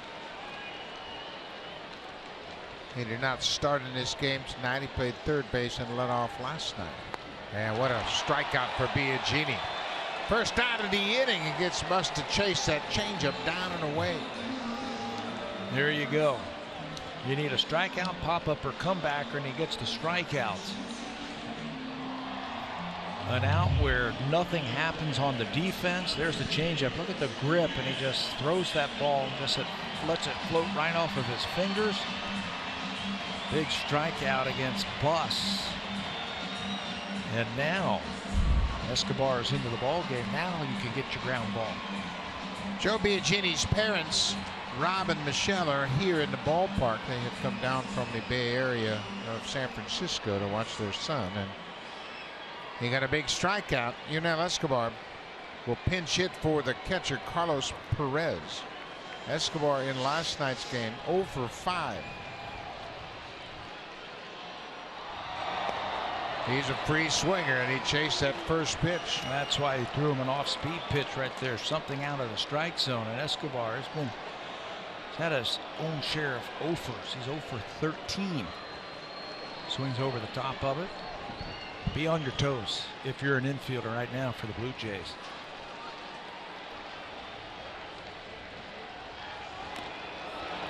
Fouled off. They mentioned the double plays, and they will kill a rally in a heartbeat. They have grounded into 139 double plays. That's the most in baseball. Braves are right behind them. Blue Jays have hit into their fair share as well, 131. Pitcher's best friend right now, 6'4", 6'3".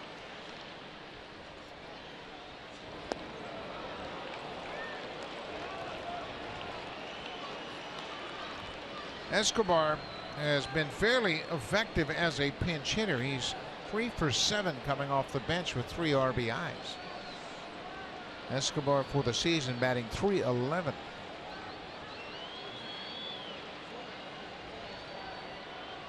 course, Yunel was in Toronto for 2.5 seasons.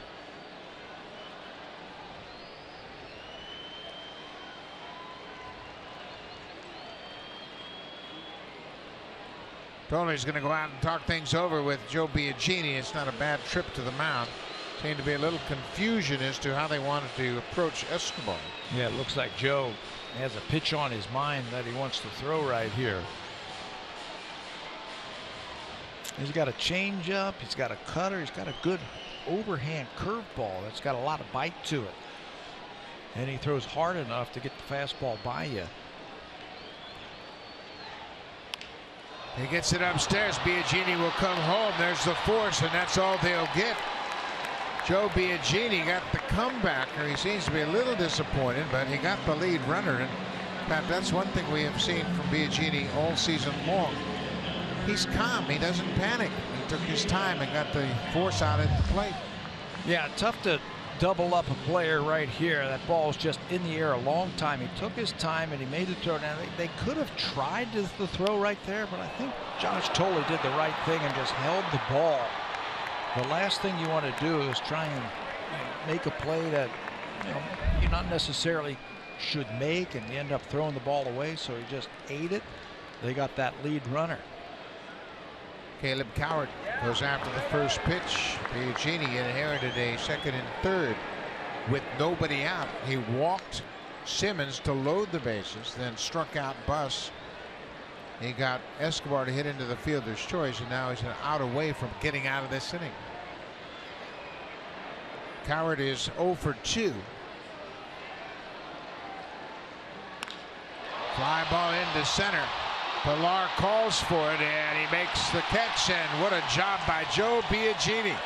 Comes into this 2-run game with second and third and strands the bases loaded.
Is the left-hander Cody Ege, a left-hander.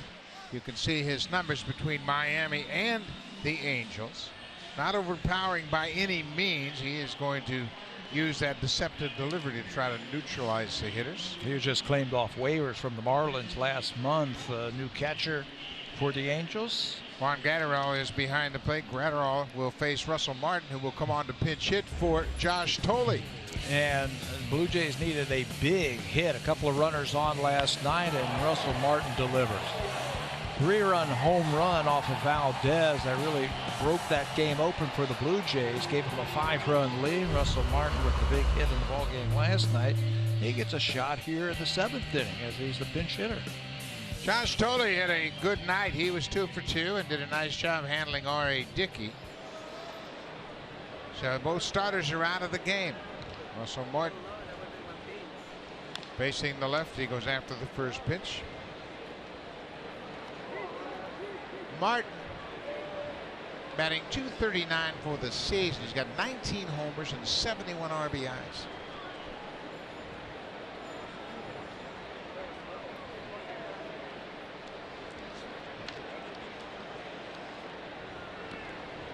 Breaking ball, he fouls it on.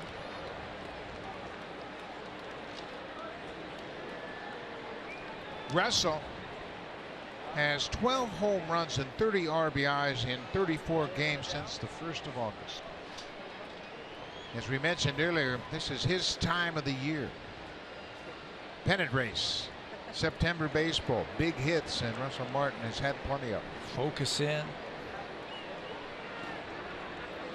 His job right now is to get something started. Martin has hit 19 home runs. That's one behind Sal Perez of the Royals, and with 71 RBIs, he has more RBIs than Matt Wieters. He's leading the American League in that department for RBIs by a catcher. Lays off that pitch away. You're right. He doesn't overpower you with pitches. Fastball just tops out at 92. Slider a little deceptive, little deception. Control could be an issue. Russell is 0 for 6 as a pinch hitter this season. Iggy changed his delivery and came over the top but missed. It's a full count. Devin Travis, the leadoff man, is on deck.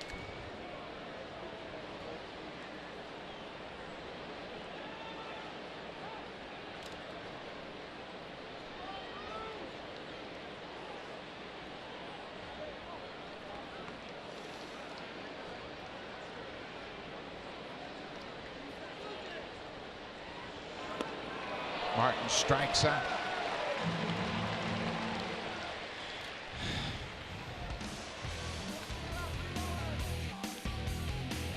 Save during the plumbing, heating, and electrical expert sale. Only at Home Hardware and Building Center locations. Homeowners helping homeowners with expert advice.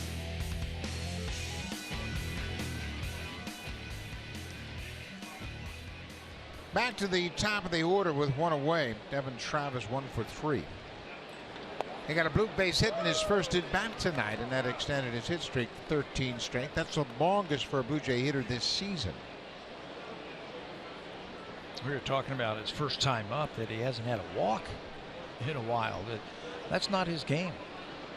He's got a great idea at the plate. This is driven to left, high and deep. Buss is there at the wall and makes the catch. He takes a home run away from Devin Travis. Nick Buss doing a good job of getting to that wall. It's only about 4 feet high as it gets into that corner, and that ball was headed to the seats, but he was there to make the catch. He's played some infield, he's played some outfield. He made that play look pretty easy. Devin Travis making a bid for a home run, sends this ball to left field, but watch Buss get there and take it right out of the air, where that ball drops into the first row for a home run.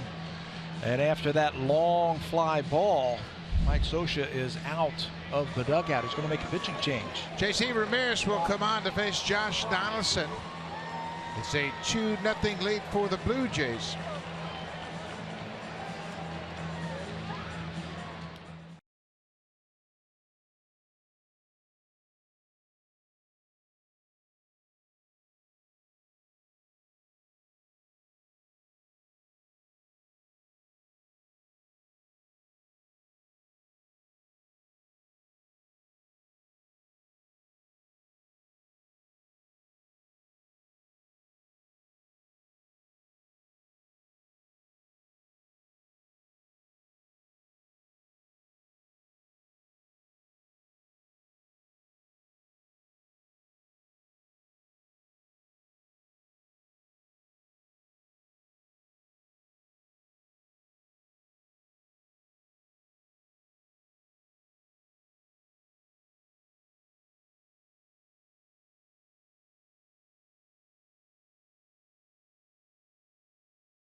Pitcher of the inning to work for the Angels is J.C. Ramirez. You can see he has come over from Cincinnati, as so many of these pitchers didn't start with the Angels this season. He'll come in to face Josh Donaldson.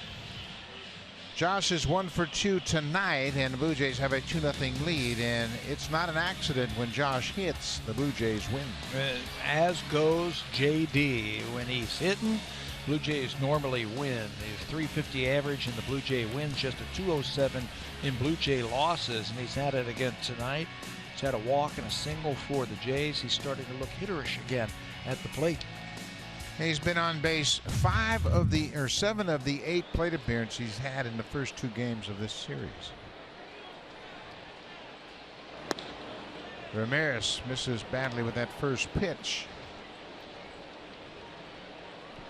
Josh singled to left in the 5th.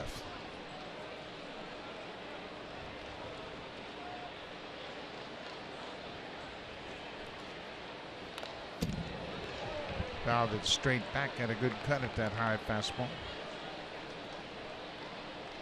99 miles an hour from Ramirez.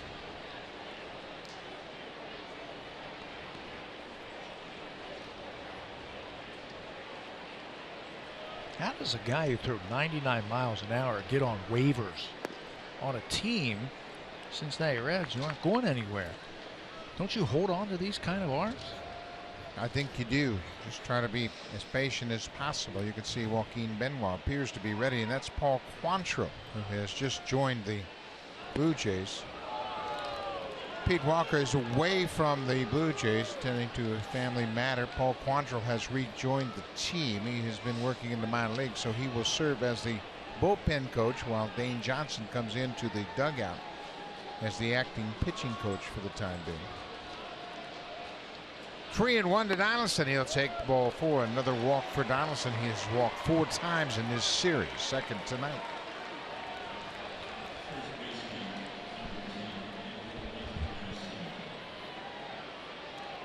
So that'll bring the number 3 hitter to the plate, Edwin Encarnacion. Edwin is 0 for 3 so far. Mike Scioscia brought in a guy who's got a little bit bigger arm to face the best hitters the Blue Jays have to offer. Donaldson, now Encarnacion. 99 miles an hour again. Could backfire on him, because I think the harder they throw it, the better Edwin likes it. And especially when the Blue Jays have the luxury of hitting in hitter counts. And Ramirez has fallen behind Encarnacion. Fouls this one back. It was a hitter count last night when Russell delivered that 3-run home run. It was a 3-1 fastball, and he turned on it.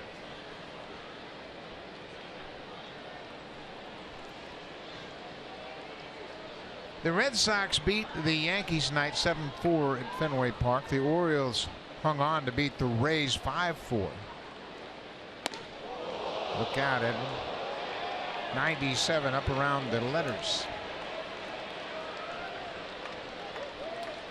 So for the Blue Jays to keep pace with the Red Sox and the Orioles, they need to win.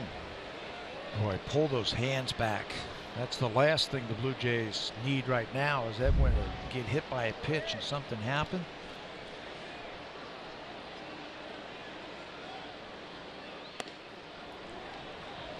Ramirez not even close. Gratterall, the new catcher, into the ball game after Perez was lifted for the pinch hitter.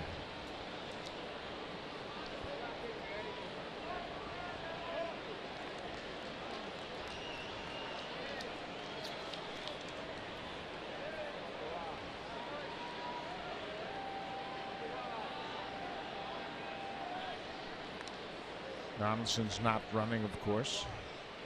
It's a 2-0 ball game. The hits are even at 7 apiece. The Angels have stranded 9, and Joe Biagini, what a job he did. He came in with 2 on and nobody out, and eventually would strand the bases loaded.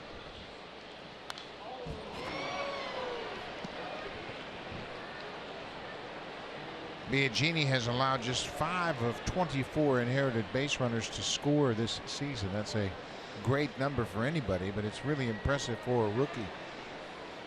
John Gibbons has been very pleased with what he's gotten from young Joe Biagini. Yeah, now he can set up his bullpen here with the Blue Jays in the lead. His top 3 guys. There goes Donaldson. The ball is hit on the ground. That'll end the inning as Cowart throws out Encarnacion. Donaldson was moving on the 3-2 pitch. The inning is over. We'll go to the bottom of the 7th. Joaquin Benoit coming on to pitch the 7th.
Got the start tonight against the Angels, and he was impressive. He pitched into the 6th inning. He shut out the Angels on 7 hits. He gave up back-to-back singles to start the 6th inning. Joe Biagini came out and bailed him out, but Dickey's in line for the win. Spread out those 7 hits in his 5+ inning. Did not give up a run, just 1 walk, 5 strikeouts for R.A. Had some base runners in every inning except the 4th inning. Now it's up to the bullpen. We saw Biagini do a great job last inning. Now here comes Joaquin Benoit. Joaquin was in the ball game last night through an inning and picked up a hold. Just gave up a hit. This is what John Gibbons will do. He will use Benoit, Grilli, and Osuna. And he was asked before the ball game tonight, are they okay to go tonight? And he said, yeah. He said, you might be stretching it 3 days in a row, but 2 days in a row is fine. I think this time of the year you have to ask the pitchers on a daily basis, how do you feel? Can you give me an extra inning tonight? I tell you what, they got a bullpen coach down there that'll kick him out of the bullpen and push him onto the field. Paul Quantrill. What do you mean you're not ready? Quantrill, I had the pleasure of having him in my bullpen when I managed him and Dan Plesac, and what a pleasure they were to have around. Knock on your door every day and said, I'm pitching today. I'm ready. Let's go.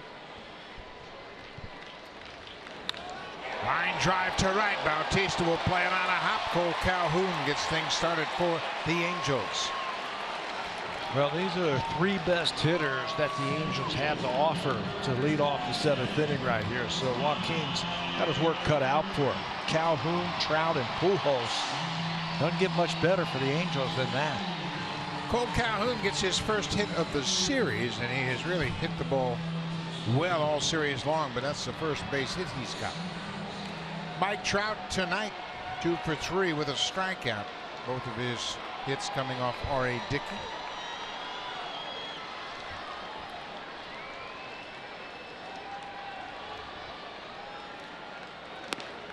Benoit misses with the first pitch. It is certainly game on here in the bottom of the 7th.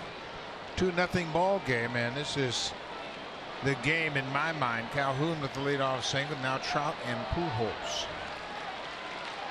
They were the guys who did all the damage against the Blue Jays in the series back at Rogers Center.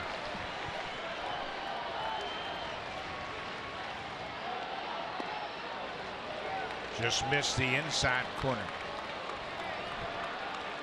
Trout against Benoit is 3 for 6.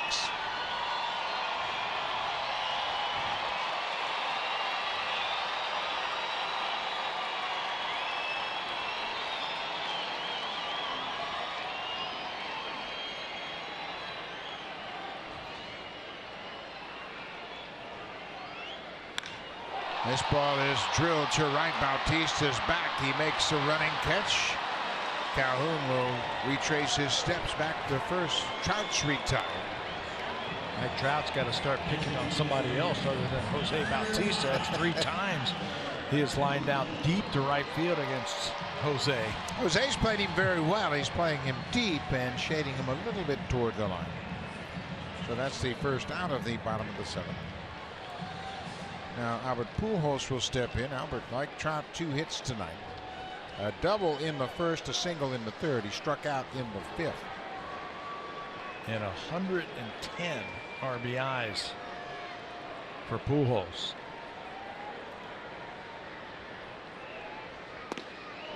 Pujols has had problems with Benoit. He's 0 for 6 against Joaquin.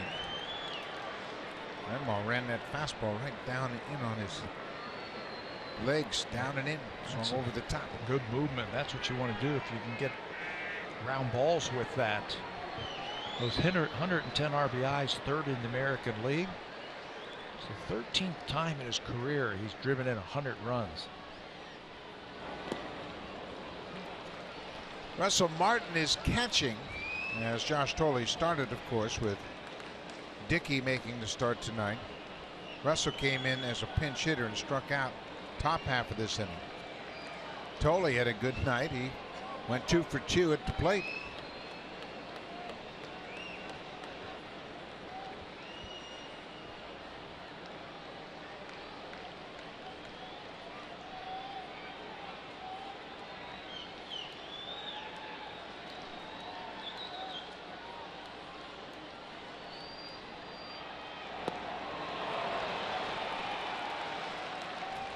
Benoit really has a feel for pitching. Obviously, he's 39 years old. He's been successful for a long time, but he made Pujols wait a long time before he delivered that pitch. Yeah, he'll get on there and he'll hold the ball out of that stretch position. And as a hitter, that's very nerve-wracking. You're just not sure when he's going to throw it. And just that split second where you stop concentrating, where you're saying, should I step out? What should I do here? Benoit's done a good job with that. Pujols got a piece of that slider to stay alive. Yeah, you can see Pujols has some doubts about what he might get from Benoit, and he knows he's struggled against him in the past. Slows the game down. And this guy's still dangerous, you know. He just has a knack for coming up with big base hits. Benoit's got to make a good pitch here. You're hoping for a ground ball out.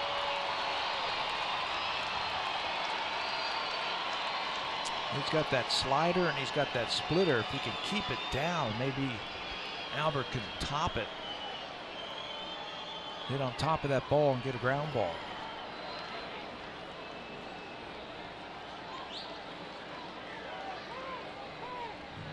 You see it? That's exactly what you were talking about right there. Benoit held it for just a little bit too long, and that time Albert Pujols called timeout. And you know what he did? He didn't move. He called timeout, but he never took his eye off of the pitcher. Albert has a timing mechanism where he rocks his hands up and down, using that as a timing mechanism, and Benoit just made him wait too long. Watch his hands. He keeps moving those hands as part of his timing setup.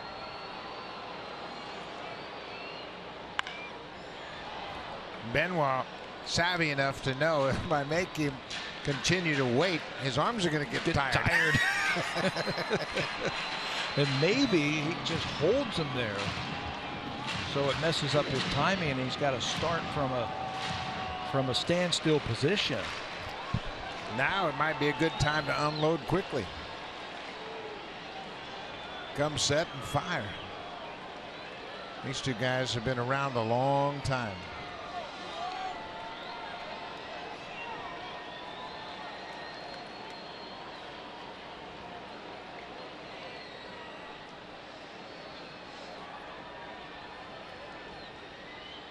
Made him wait again and strikes him out.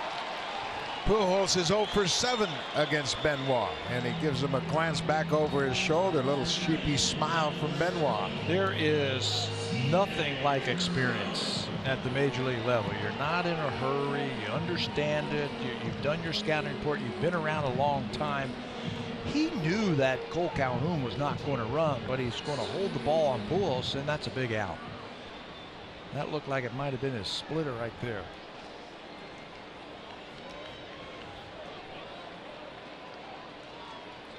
Benoit's pitched a long time.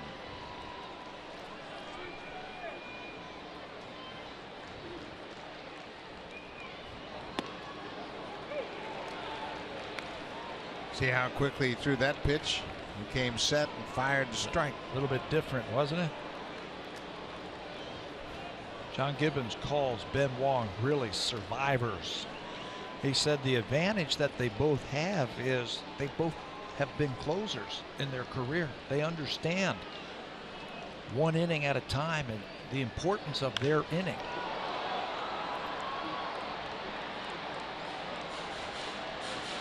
Very much a cliche, but when you're 39 years old and been a big league pitcher for a long time, you understand. You just take it one pitch at a time.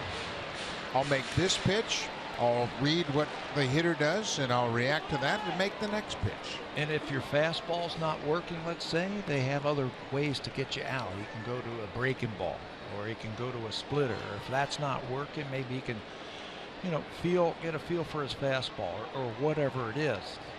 That's how you pitch.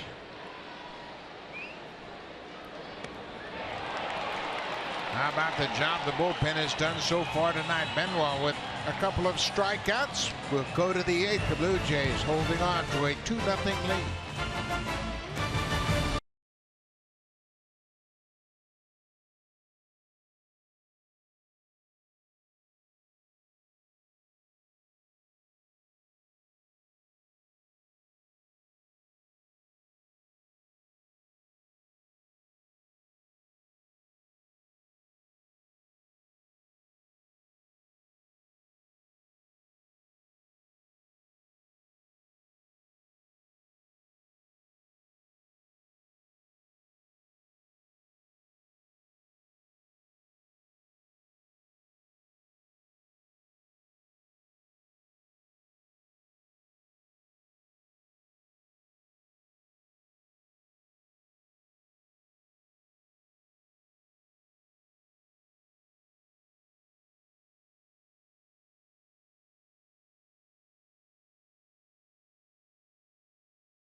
Your official shop for authentic Blue Jays memorabilia, game used jerseys, bats, baseballs, and more. Visit jshop.ca and click on Blue Jays auction. Speaking of Blue Jays bats, Devin Travis told me today that he felt terrible for losing that bat yesterday. He knows it's happened to him a couple times during the year, and he says he was just thankful nobody was hurt. He actually received a tweet from the woman sitting with the guy that got hit with the bat. Devin said, "Please keep the bat. I have no interest in it anymore. I'm just glad you weren't hurt."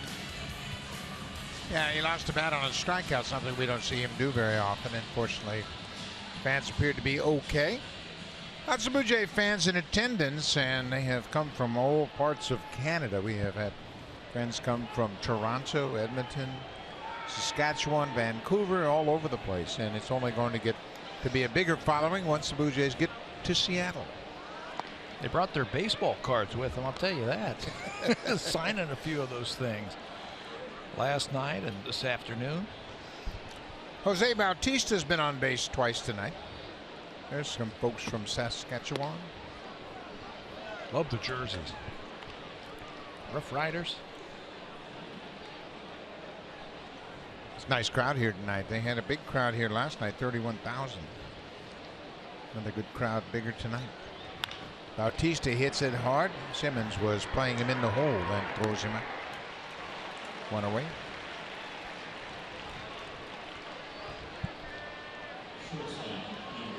J.C. Ramirez came out of the bullpen in the 7th They walked Donaldson and then got Encarnacion to ground out to end the inning. Here's the man of the hour, Troy Tulowitzki, back in Southern California. He was a star college baseball player at Long Beach State, and he had a home run off Jared Weaver, who also went to Long Beach State and played baseball there. Upper hand for Tulo. He's responsible for the only 2 runs of the ball game tonight. Home run number 24 came back in the 4th inning after Bautista walked to start the inning. Blue Jays threatened in the 3rd inning. They got the first 2 runners on and couldn't score. They got 2 runners on in the 6th inning and could not score.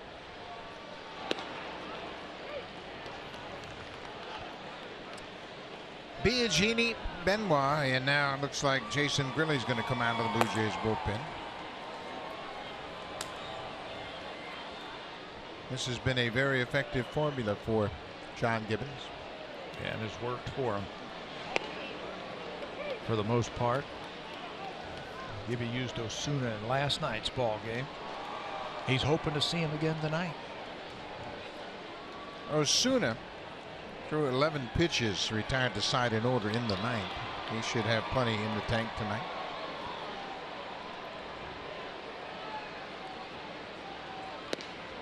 Osuna's family is here from Mexico. His father was here on the field prior to the game.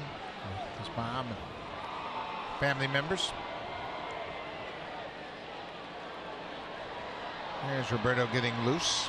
He knows what's at stake. He's aware of what's going on. It's a 2-run ball game, 2-0. The Blue Jays lead it.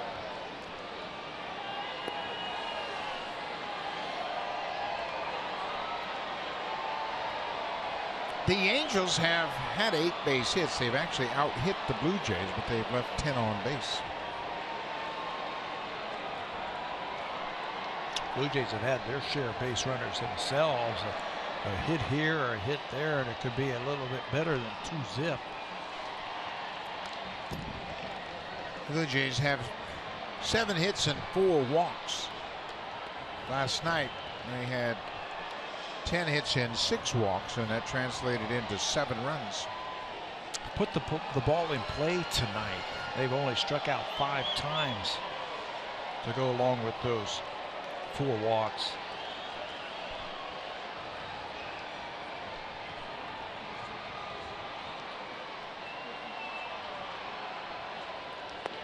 Down and away. Tulowitzki takes the walk. 2 more games after this one tonight, and you can see the pitching matchup. Francisco Liriano will go against Ricky Nolasco. Note the start time, 8:30 Eastern on Sportsnet 1. Then Sunday afternoon, Marcus Stroman against Alex Meyer. And that will begin at 3 Eastern time. That's the pregame show. It's all on Sportsnet 1, so make sure you stay tuned. And Francisco Liriano was terrific in his last start. Boy, he was great. Went back home.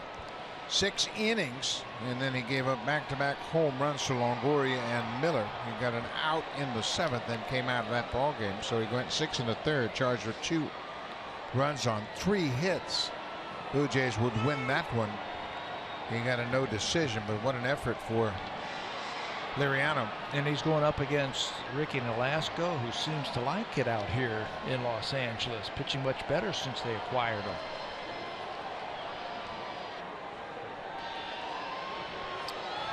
Kevin Pillar was after the first pitch. Pillar has gone over 2. He's walked. Blue Jays, after the Tulowitzki walk, now have walked 5 times tonight. We're in the 8th inning. Blue Jays have a 2-0 lead.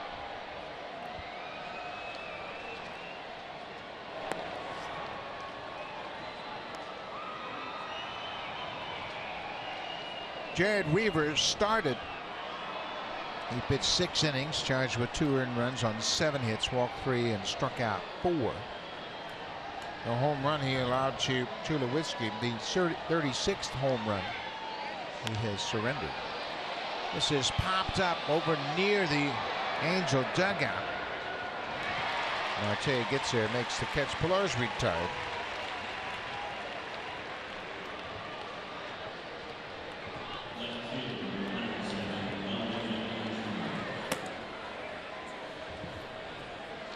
Feldman has joined Jason Grilli, loosening up.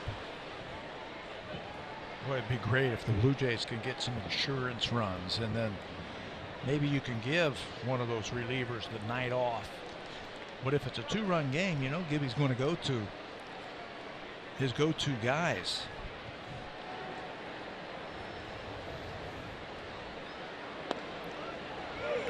This time of the season, more than ever, you just have to play each game to win. You can't worry about what you have to save for tomorrow. The Red Sox and the Orioles, they've already won tonight.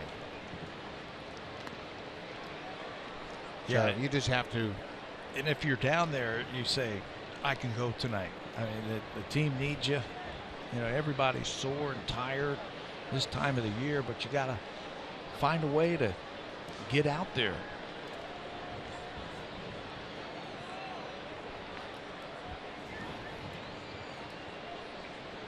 One and one to Melvin Upton Jr. That's upstairs for a ball 2. Just for your information as fans watching, the relievers come out very early in the day, and they will stretch and they will throw, they do some running, and then they will report to the pitching coach, say, I'm good to go. They'll come out, get loose and throw, see how their arm feels, see how their shoulders feel, and then they'll report to the pitching coach. So that is decided and determined early in the afternoon before batting practice even starts. They'll do some throwing, some flat ground throwing, and do a little running. Blue Jays will take into consideration what they did the night before, or what they've done the last 2 nights, how many pitches, what the readings were on the radar gun, if they had lost anything on their fastball. All that information is on that little piece of paper right there that John Gibbons is looking at right now. He's going over scenarios, he's going over who's available, who's coming up, and trying to figure out the matchups that he would like to see.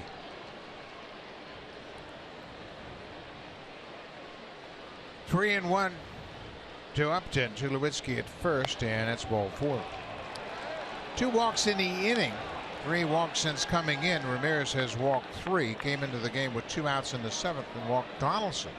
Now he has walked Tulowitzki and Upton. Blue Jays have to figure out a way to capitalize on the wildness of some of these relievers. Third baseman Darwin Barney. Barney had a single his first time up.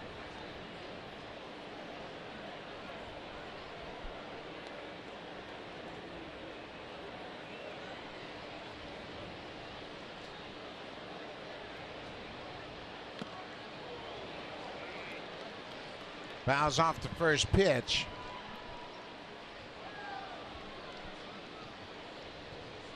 More action in the bullpen. A.J. Octor is up again. He was up earlier in the game. They are averaging 3 walks per 9 innings out of the bullpen for the Angels.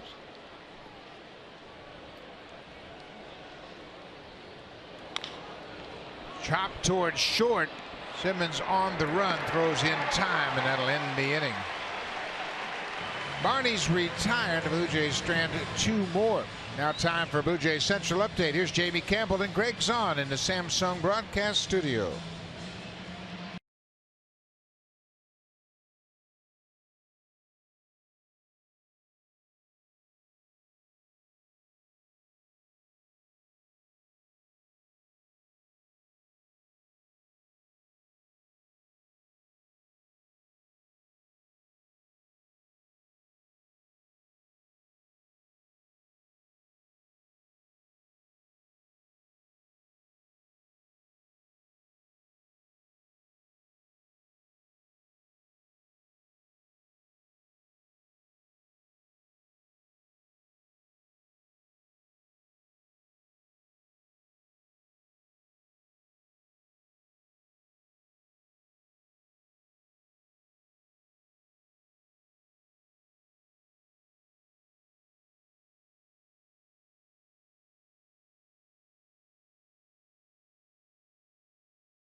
so it begins wall-to-wall hockey. It is the World Cup of Hockey, and it begins on Saturday on Sportsnet.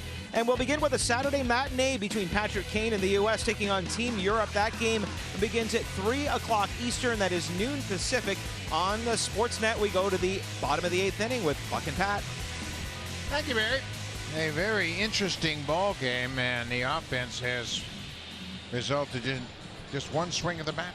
Troy Tulowitzki at a 2-run home run. That's been the total offense for this ball game. 15 hits, but just 2 runs combined. And now it's a new pitcher for the Blue Jays. It'll be Jason Grilli into the ball game here in the 8th. Jason had a tough job last night when he came in to pick up the hold against the Angels. He came in the 8th inning as usual. He had Trout, Pujols, and Cron to deal with. He got Trout, then a couple of hits, but Jason got out of that by retiring the next 2 batters. He's 6-5 with a .348 earned run average. He has really taken to that 8th inning, and just like we were talking about Benoit, Jason Grilli is the same kind of guy. He's been a closer before in the past, so he understands how to work his way through innings. Jeffrey Marte will lead things off against Grilli. Marte faced Grilli last night with 2 on and 1 out and flew out to right field. First pitch breaking ball for a strike.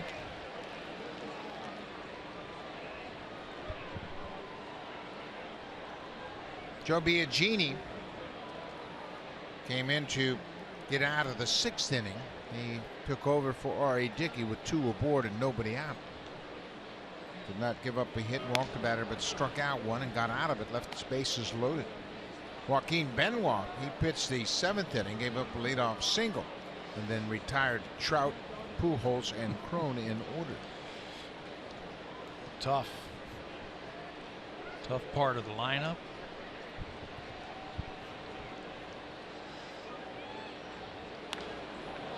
Popped into the seats, out of play.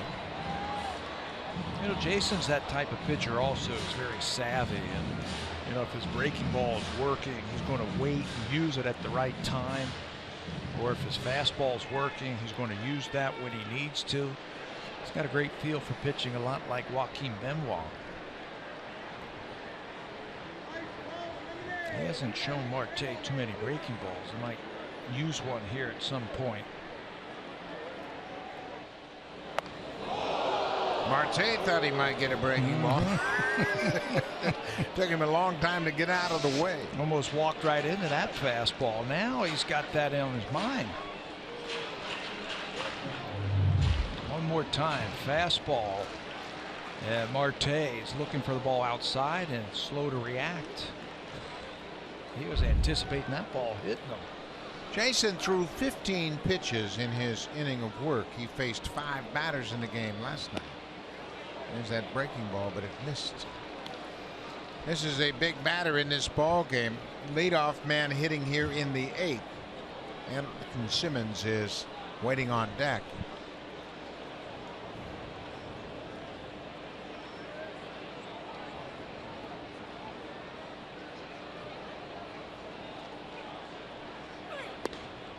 A leadoff walk.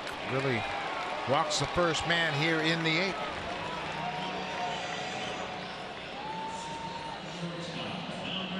Just the 3rd walk the Blue Jays have issued tonight. Joe Biagini came in and walked the first batter he faced. That was back in the 6th inning and got out of it. And now, after that leadoff walk, the tying run comes to the plate. Anderson Simmons and Jason Grilli were teammates last year with the Braves. Simmons is 0 for 2 with a walk. First pitch breaking ball. Martin thought it was a pretty good pitch, didn't get the call.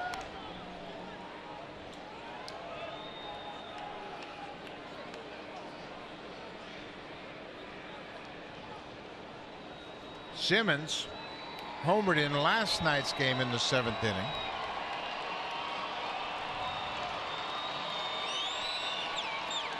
That came off of Jay Happ, the last batter that Happ faced in his outing. Knocked him out of the ball game and right to the bullpen, and that was it. That was all the scoring that the Angels did last night.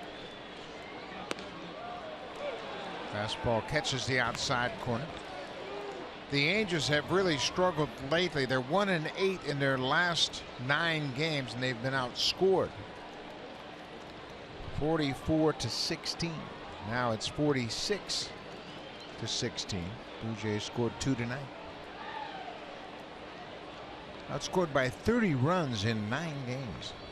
Actually 10 now. Off the end of the bat. Watch that ball spin. And Edwin just couldn't wait any longer because Simmons was wise enough to take off. That ball was headed back to fair territory.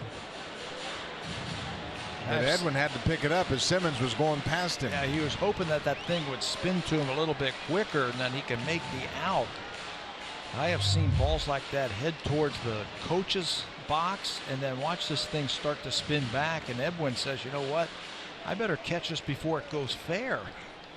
Usually you pick the ball up once it goes foul. That time he said, I better get it before it goes fair. It's going to be an infield hit. That happened with Josh Thole batting in the 3rd inning. A little dribbler went up the foul line and went back into fair territory, and Thole was past Crone when he made contact with it in fair ground. That gets away from Russell, and Marte is headed to second. That ball hit well in front of home plate. Not much Martin could do on that breaking ball. Wow, pitch charge to Grilly. Things getting dicey here in the 8th. Yeah, Gibney's got his eye out there. This is a curveball that he spikes in the dirt, and unfortunately Russell can't keep it in front of him. Gets over there, hits off the face mask, and bounds away. Look at that. Roberto Osuna's now up, getting loose. Brett Cecil has gotten his glove. He'll start to loosen up. The Blue Jays know that Boston and Baltimore have both won tonight. Simmons hits it on the ground. Tulowitzki throws on the run just in time. First out of the inning.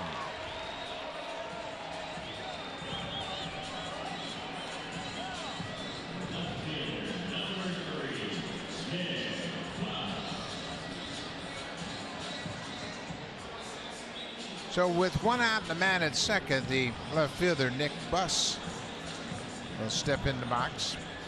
Buss had gone 1 for 3 so far in this game. He singled in the second and had a stolen base. He has since grounded out and struck out. His at-bat against Joe Biagini might have been the biggest at-bat of the game so far. Bases loaded, nobody out.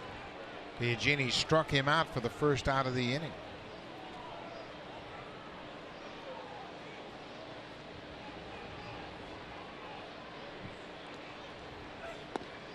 There's a first pitch strike.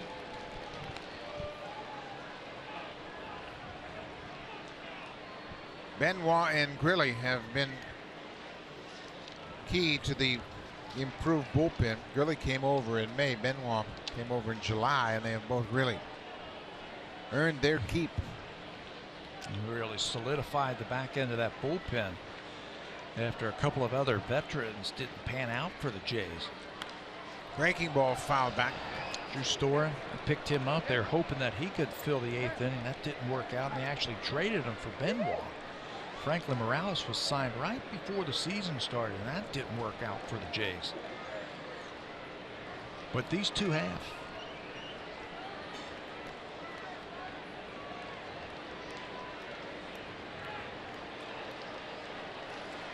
No balls and 2 strikes to Nick Buss. Jeffrey Marte walked to start the inning. He went to second base on the wild pitch.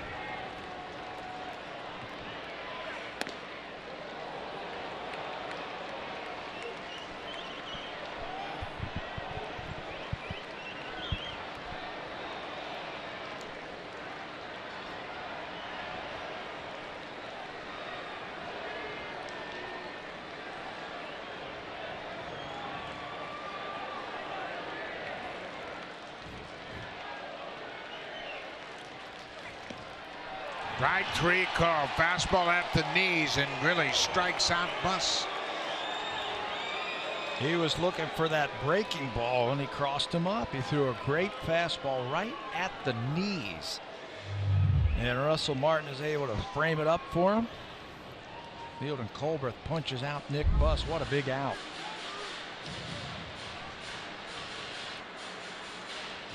So now with 2 outs, Rafael Ortega, a left-handed hitter, will come on to bat for the catcher. Juan Gratterall came in after Escobar hit for Carlos Perez, the starting catcher. Ortega came into the game last night. So he'll come up with 2 outs. He pinched hit in the 9th inning. He was the first batter that Roberto Osuna faced last night. Got him on a comebacker. Not a lot of power, just 1 home run in 51 ball games.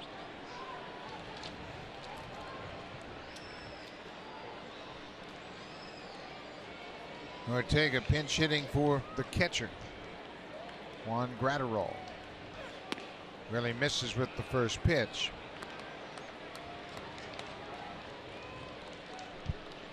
Ortega's done a nice job coming off the bench. He's 3 for 6 as a pinch hitter.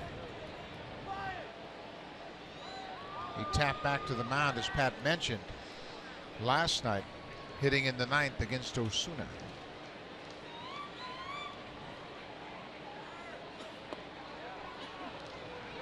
Two and 0.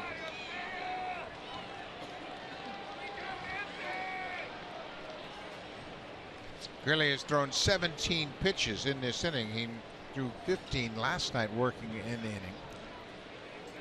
Not as sharp as last night. He's thrown 9 pitches out of the strike zone, 8 of them in. He's got to make one here. 2-0.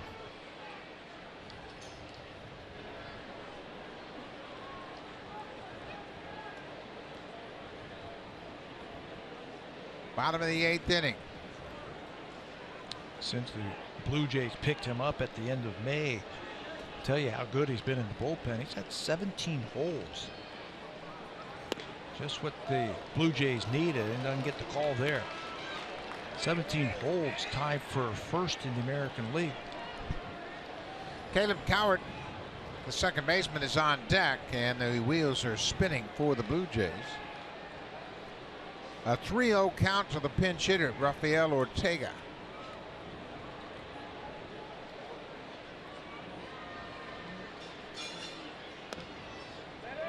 There's a strike.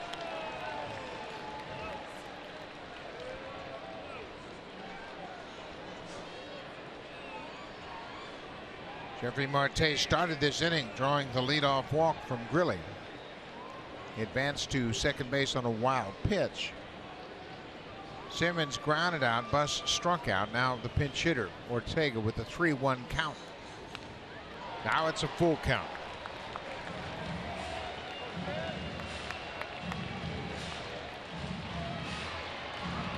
He had a pretty good swing at that fastball right there.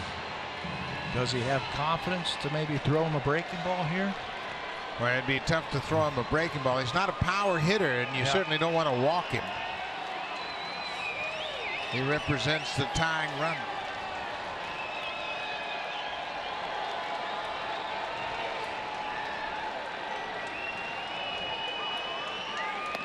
He walked it. Went with the fastball, missed up and away. John Gibbons has Osuna ready in the bullpen, and he has made the call. So Jason Grilli walks the leadoff man here in the 8th. Then he walks the pinch hitter, Ortega, with 2 outs, and John Gibbons has made the call to the bullpen. Roberto Osuna will come on to try to close out the 8th inning and protect this 2-0 lead.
Jason Grilli gets 2 outs in the inning, but he walks 2 to put the tying runs on base. He is out of the ball game and turns things over to the 21-year-old Roberto Osuna. Looking for a 4-out save, and Gibby has said that he will have to do this. He will stretch out Osuna if he has to. He pitched in last night's ball game, a 7-2 win by the Jays. Trying to get an out here in the 8th, and then 3 more in the 9th inning.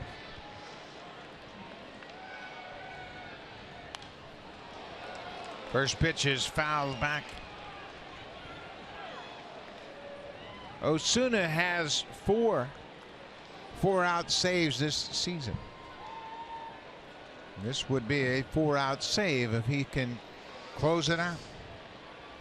Cowart, the second baseman, a switch hitter, is 0 for 3 so far.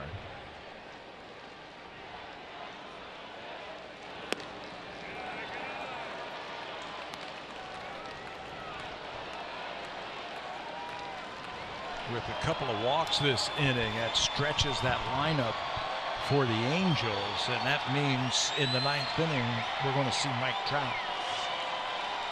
Trout and Pujols have combined to collect 4 hits tonight.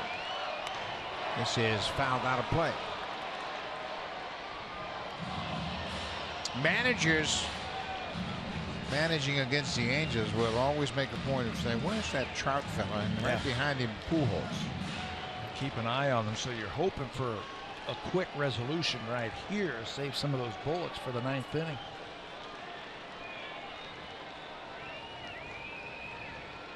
One and 2.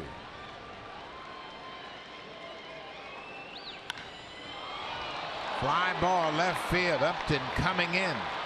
He is there, and Osuna gets out of the 8th. The Angels have left 12 as we head to the 9th, and the Blue Jays have a 2-0 lead.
Hall of Famer Roberto Alomar will host the 4th annual Tournament 12. It goes from September 14th through 19th at Rogers Center. It features the best amateur baseball players from across Canada. Come see the future of Canadian baseball. Visit bluejays.com/T12. And now we'll see the present day future of Canadian baseball with Russell Martin coming to the plate. Happy anniversary, Barry, by the way, today. Oh, thank you, Tabby. Deb and Barry celebrating their 22nd anniversary. Andrew Bailey now into the ball game. We have seen Bailey before pitch for Boston, Philadelphia, and Los Angeles this season. Former closer for Oakland. He's 3-1 with a .554 earned run average. He throws a good fastball. He's got some nice cutting action on his fastball. Bailey was released by the Phillies on August 6th, and the Angels signed him on the 13th of August. And this is another one of these pitchers the Angels have had to sign mid-season. Russell Martin in his second at bat goes after the first pitch. Martin came into the ballgame as a pinch hitter in the 7th and struck out. Bailey is the 3rd reliever to work after Jared Weaver went 6. Weaver's on the hook for the loss. R.A. Dickey is in line for the win. Blue Jays runs came in the 4th, a 2-run home run by Troy Tulowitzki. Blue Jays trying to win a game when they don't score 3 runs. That just hasn't happened a lot this year. Trying to hold on. That's what it's all about. I don't care what it looks like or how you get it done. Just put a W in the win column. Martin drives this to right and deep. Calhoun back. It's off the wall. Calhoun knocks it down. Martin is headed for second base, and he'll get there. Russell Martin drives it off the wall in right. For Russell, that's his 16th double. And a good start for the Blue Jays here in the 9th. He came up with the big hit for the Blue Jays in last night's game, the big 3-run home run. This time he hits the ball hard to right field. Came out of the box. Remember, he's been dealing with some knee problems. He came around the bag right there and then felt something. Slipped just a little bit, I think. But watch him one more time after he hits the bag. And felt something right there. His knee is his left knee. That's the one he re-aggravated in New York, swinging the bat. And that's the first time we've seen him dealing with that. Devin Travis, the leadoff man. The Angels looking for a bunt, and Travis fouls it back. No way you bunt right here. No. You know why? We just showed you Russell Martin is not running too well. Even if you put down a perfect bunt, you have a chance to get him at third base. Russell struggling just a little bit. You see him trying to get it loose again. Well, you've got your hardest hitter at the plate in Devin Travis. You're up by 2. You don't want to give an out away. No. Knock him in. Devin just missed hitting a home run his last time up. He may have hit the home run, but Nick Buss caught it before it went into the seats. That was back in the 7th.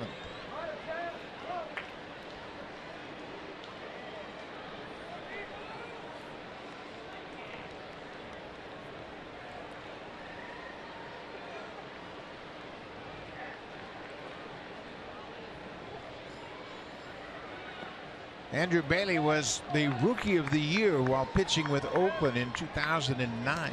He had 26 saves, a 6-3 record, and a 184 earned run average. He was an all-star his first 2 seasons in the big leagues, 2009, 2010. And then he's been on the move, pitching for a lot of organizations since then.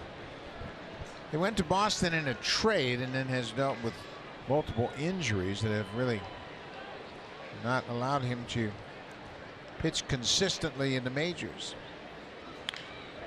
Up the middle, base hit. Martin, not sure if that was a line drive going to be caught. He goes to third base, and that'll be it. Devin Travis with his 2nd hit of the night.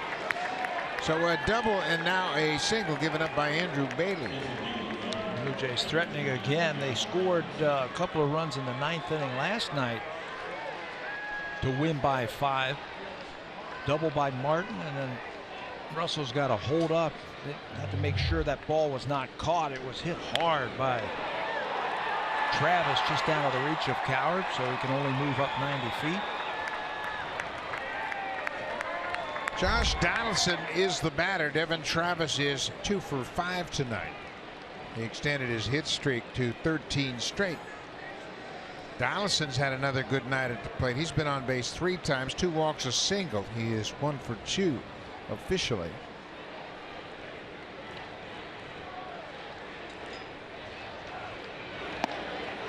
Checks his swing. Donaldson and Bailey were teammates in Oakland. It's a strike called on Josh.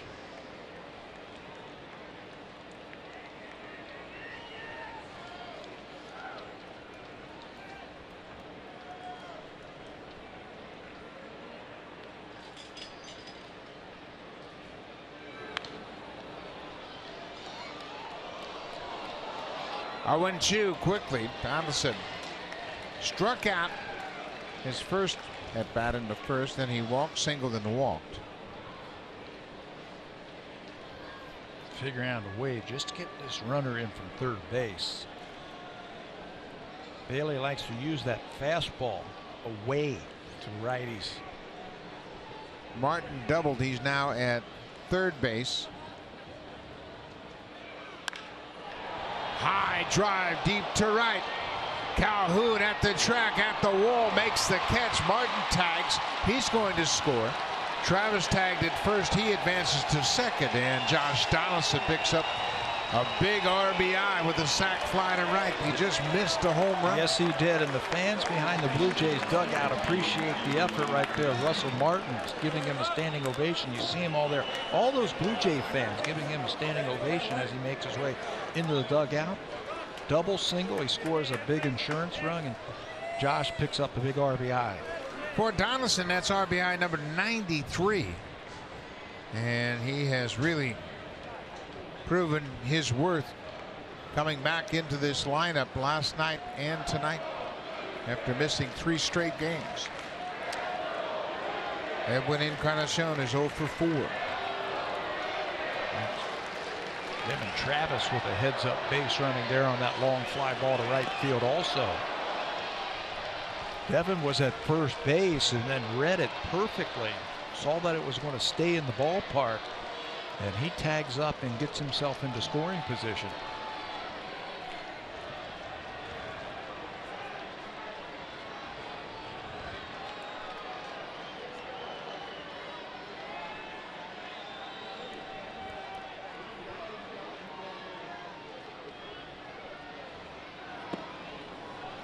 Ball and a strike to Encarnacion.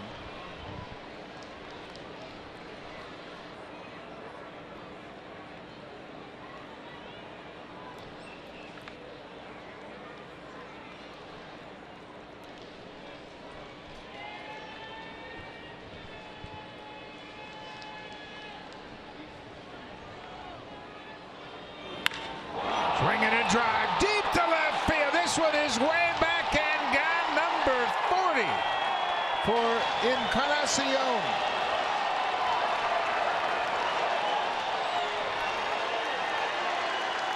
That's a little icing on the cake. Welcome to the 40 home run club, Edwin. And if you're going to hit number 40, make it a big one. And that's a big one for the Blue Jays.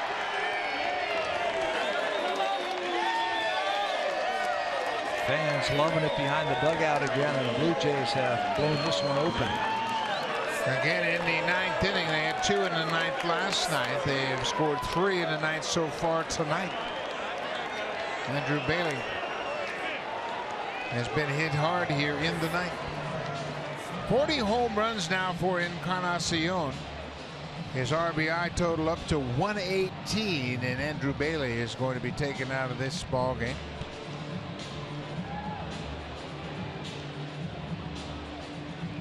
So Mike Scioscia making another pitching change.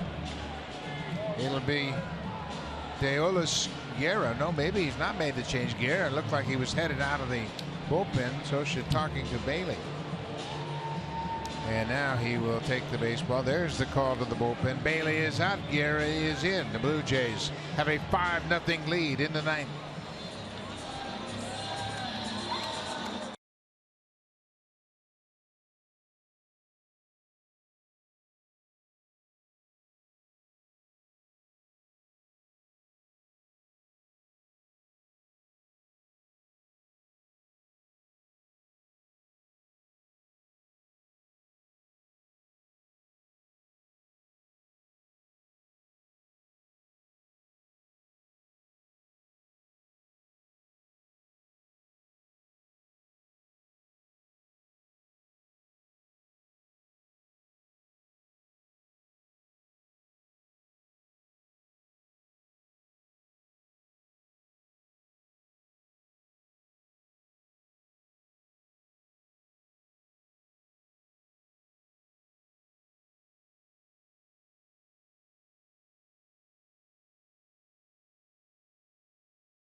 Encarnacion hit his 40th home run here in the 9th inning, and he joins Carlos Delgado and Jose Bautista with multiple 40 home run seasons. Delgado 3 times. Bautista has done it 3 times. Now Encarnacion can join Delgado and Bautista. He has homered for the 40th time.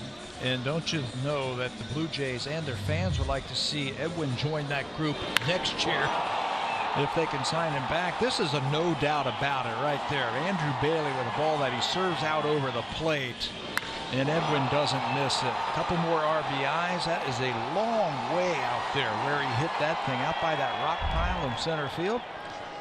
Edwin's career high is 42 home runs. He set that number in 2012. He has established a new career high in RBIs, now at 118. This is Deolis Guerra. Misses with the first pitch. Guerra pitching for a 2nd time in this series. He pitched the 9th inning and could not get out of the 9th inning.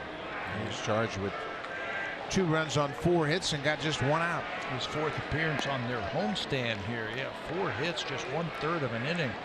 Fastball changeup, and the Blue Jays just weren't swinging at that changeup.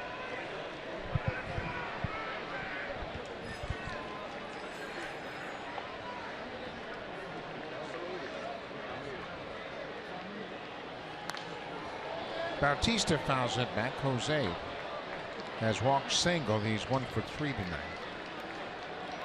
He scored the first run of this ball game on Troy Tulowitzki's home run. Bautista walked to start the 4th, and then right behind him, Tulowitzki knocked it out of the ballpark. 2 more home runs for the Blue Jays tonight. Kept his on-base streak going too in that 4th inning with that walk. 23 consecutive games for Jose reaching base.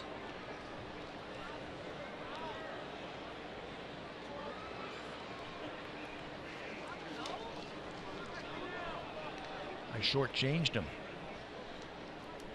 23. It's a season high for Jose. 3-2 now to Bautista. 1 out. Blue Jays adding 3 runs here in the 9th. Donaldson with a sac fly RBI, and Encarnacion a 2-run home run. Tulowitzki hit a 2-run home run in the 4th.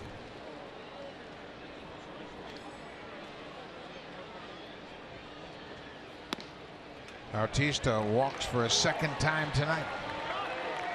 Oh, he gets on base. So Tulowitzki will have another kick at the can here.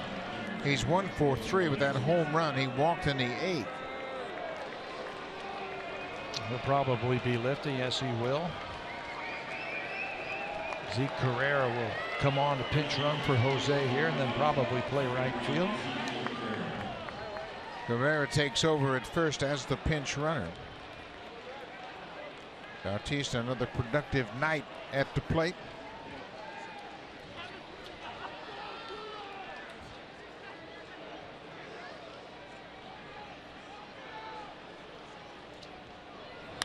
Tulowitzki goes after the first pitch. Simmons flips to second for 1. Back to first. Scooped at first by Cron. Nice job by the infield. Edwin Encarnacion. This home run number 40 on the season. The Blue Jays lead it 5-0.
Time for game 3 of this 4-game series. It all starts tomorrow at 8:30 Eastern Time, 5:30 Pacific Time on Sportsnet 1.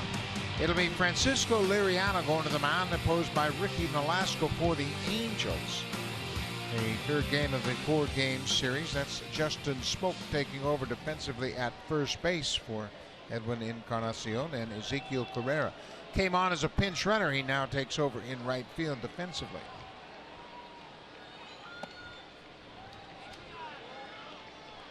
Roberto Osuna closed out the 8th inning, and he got Caleb Cowart to fly out to left field.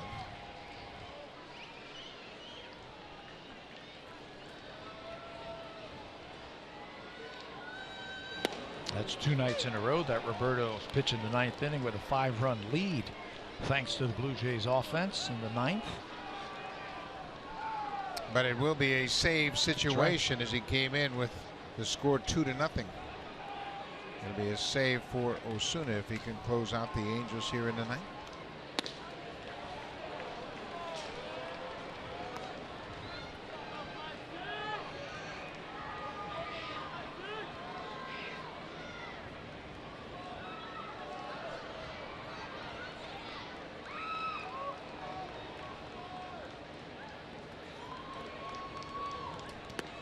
Bounced into dirt. We mentioned Osuna when he came into the ball game. He has had 4 saves of an inning in the 3rd, and this would be his 5th if he can retire the Angels here in the 9th. He had to go to him last inning to get that final out. Blue Jays end up scoring 3 runs. Now they got to lock it down. He loses Calhoun to start the inning. Now for a preview of what's coming up on Sportsnet Central. Here's Carly Agro and Eric Thomas.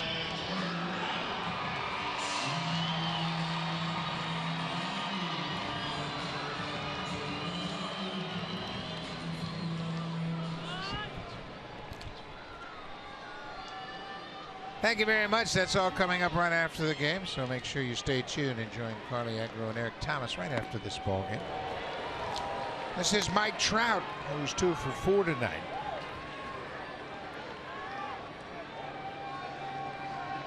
Couple of singles, single to left twice.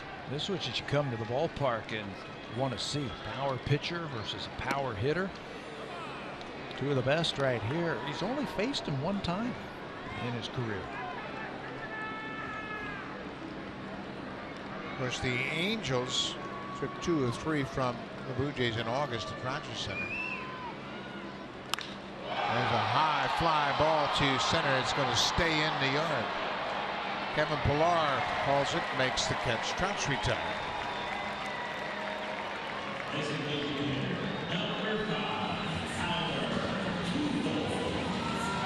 Well, we mentioned the Red Sox beat the Yankees 7-4 at Fenway earlier tonight. The Orioles, they tagged out the tying run at the plate to end the ball game in the 9th inning in Baltimore to beat the Tampa Bay Rays 5-4. So the Blue Jays need to win this just to keep pace in the AL East. Tampa was actually winning that game. Weren't they late before Baltimore came back? Seattle has lost. Kansas City has lost. And Detroit has lost. Some of the other teams that are on the heels of the Blue Jays. The Tampa Bay Rays had a 4-2 lead heading into the bottom of the 7th. The Orioles got a run into 7-2 in the 8th. Chris Davis and Pedro Alvarez with home runs for Baltimore. Alvarez has not played much lately, but he collects his 21st home run of the season. Pujols hits it on the ground.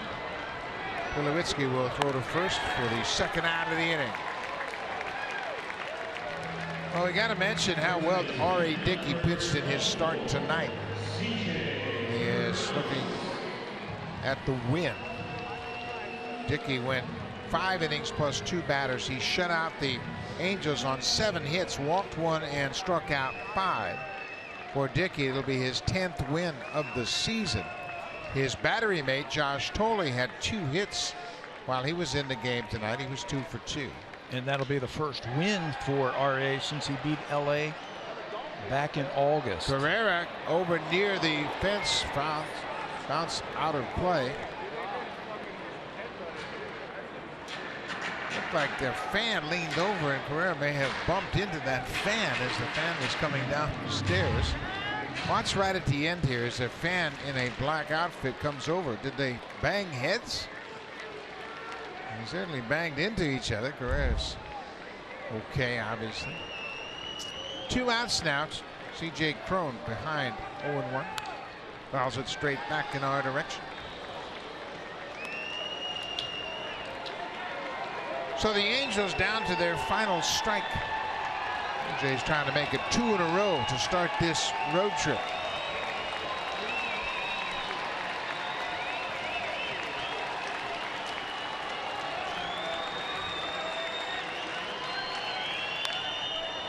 Another foul out of play.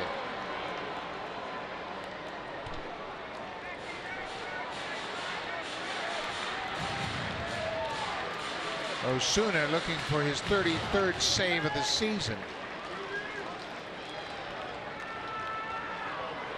33rd out of 36. Blocked by Martin in the dirt.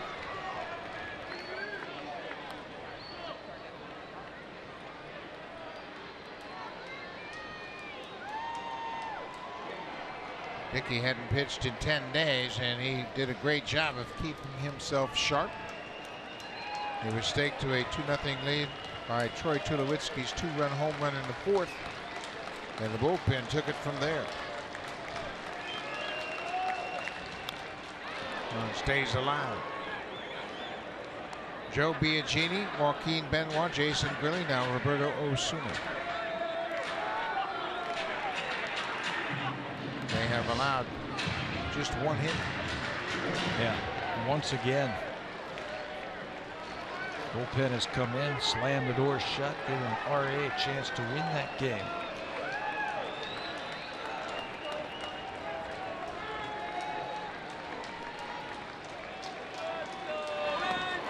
Burns strikes out, and that ends the ball game. The Blue Jays shut out the Angels 5-0. Roberto Osuna picks up his 33rd save of the season.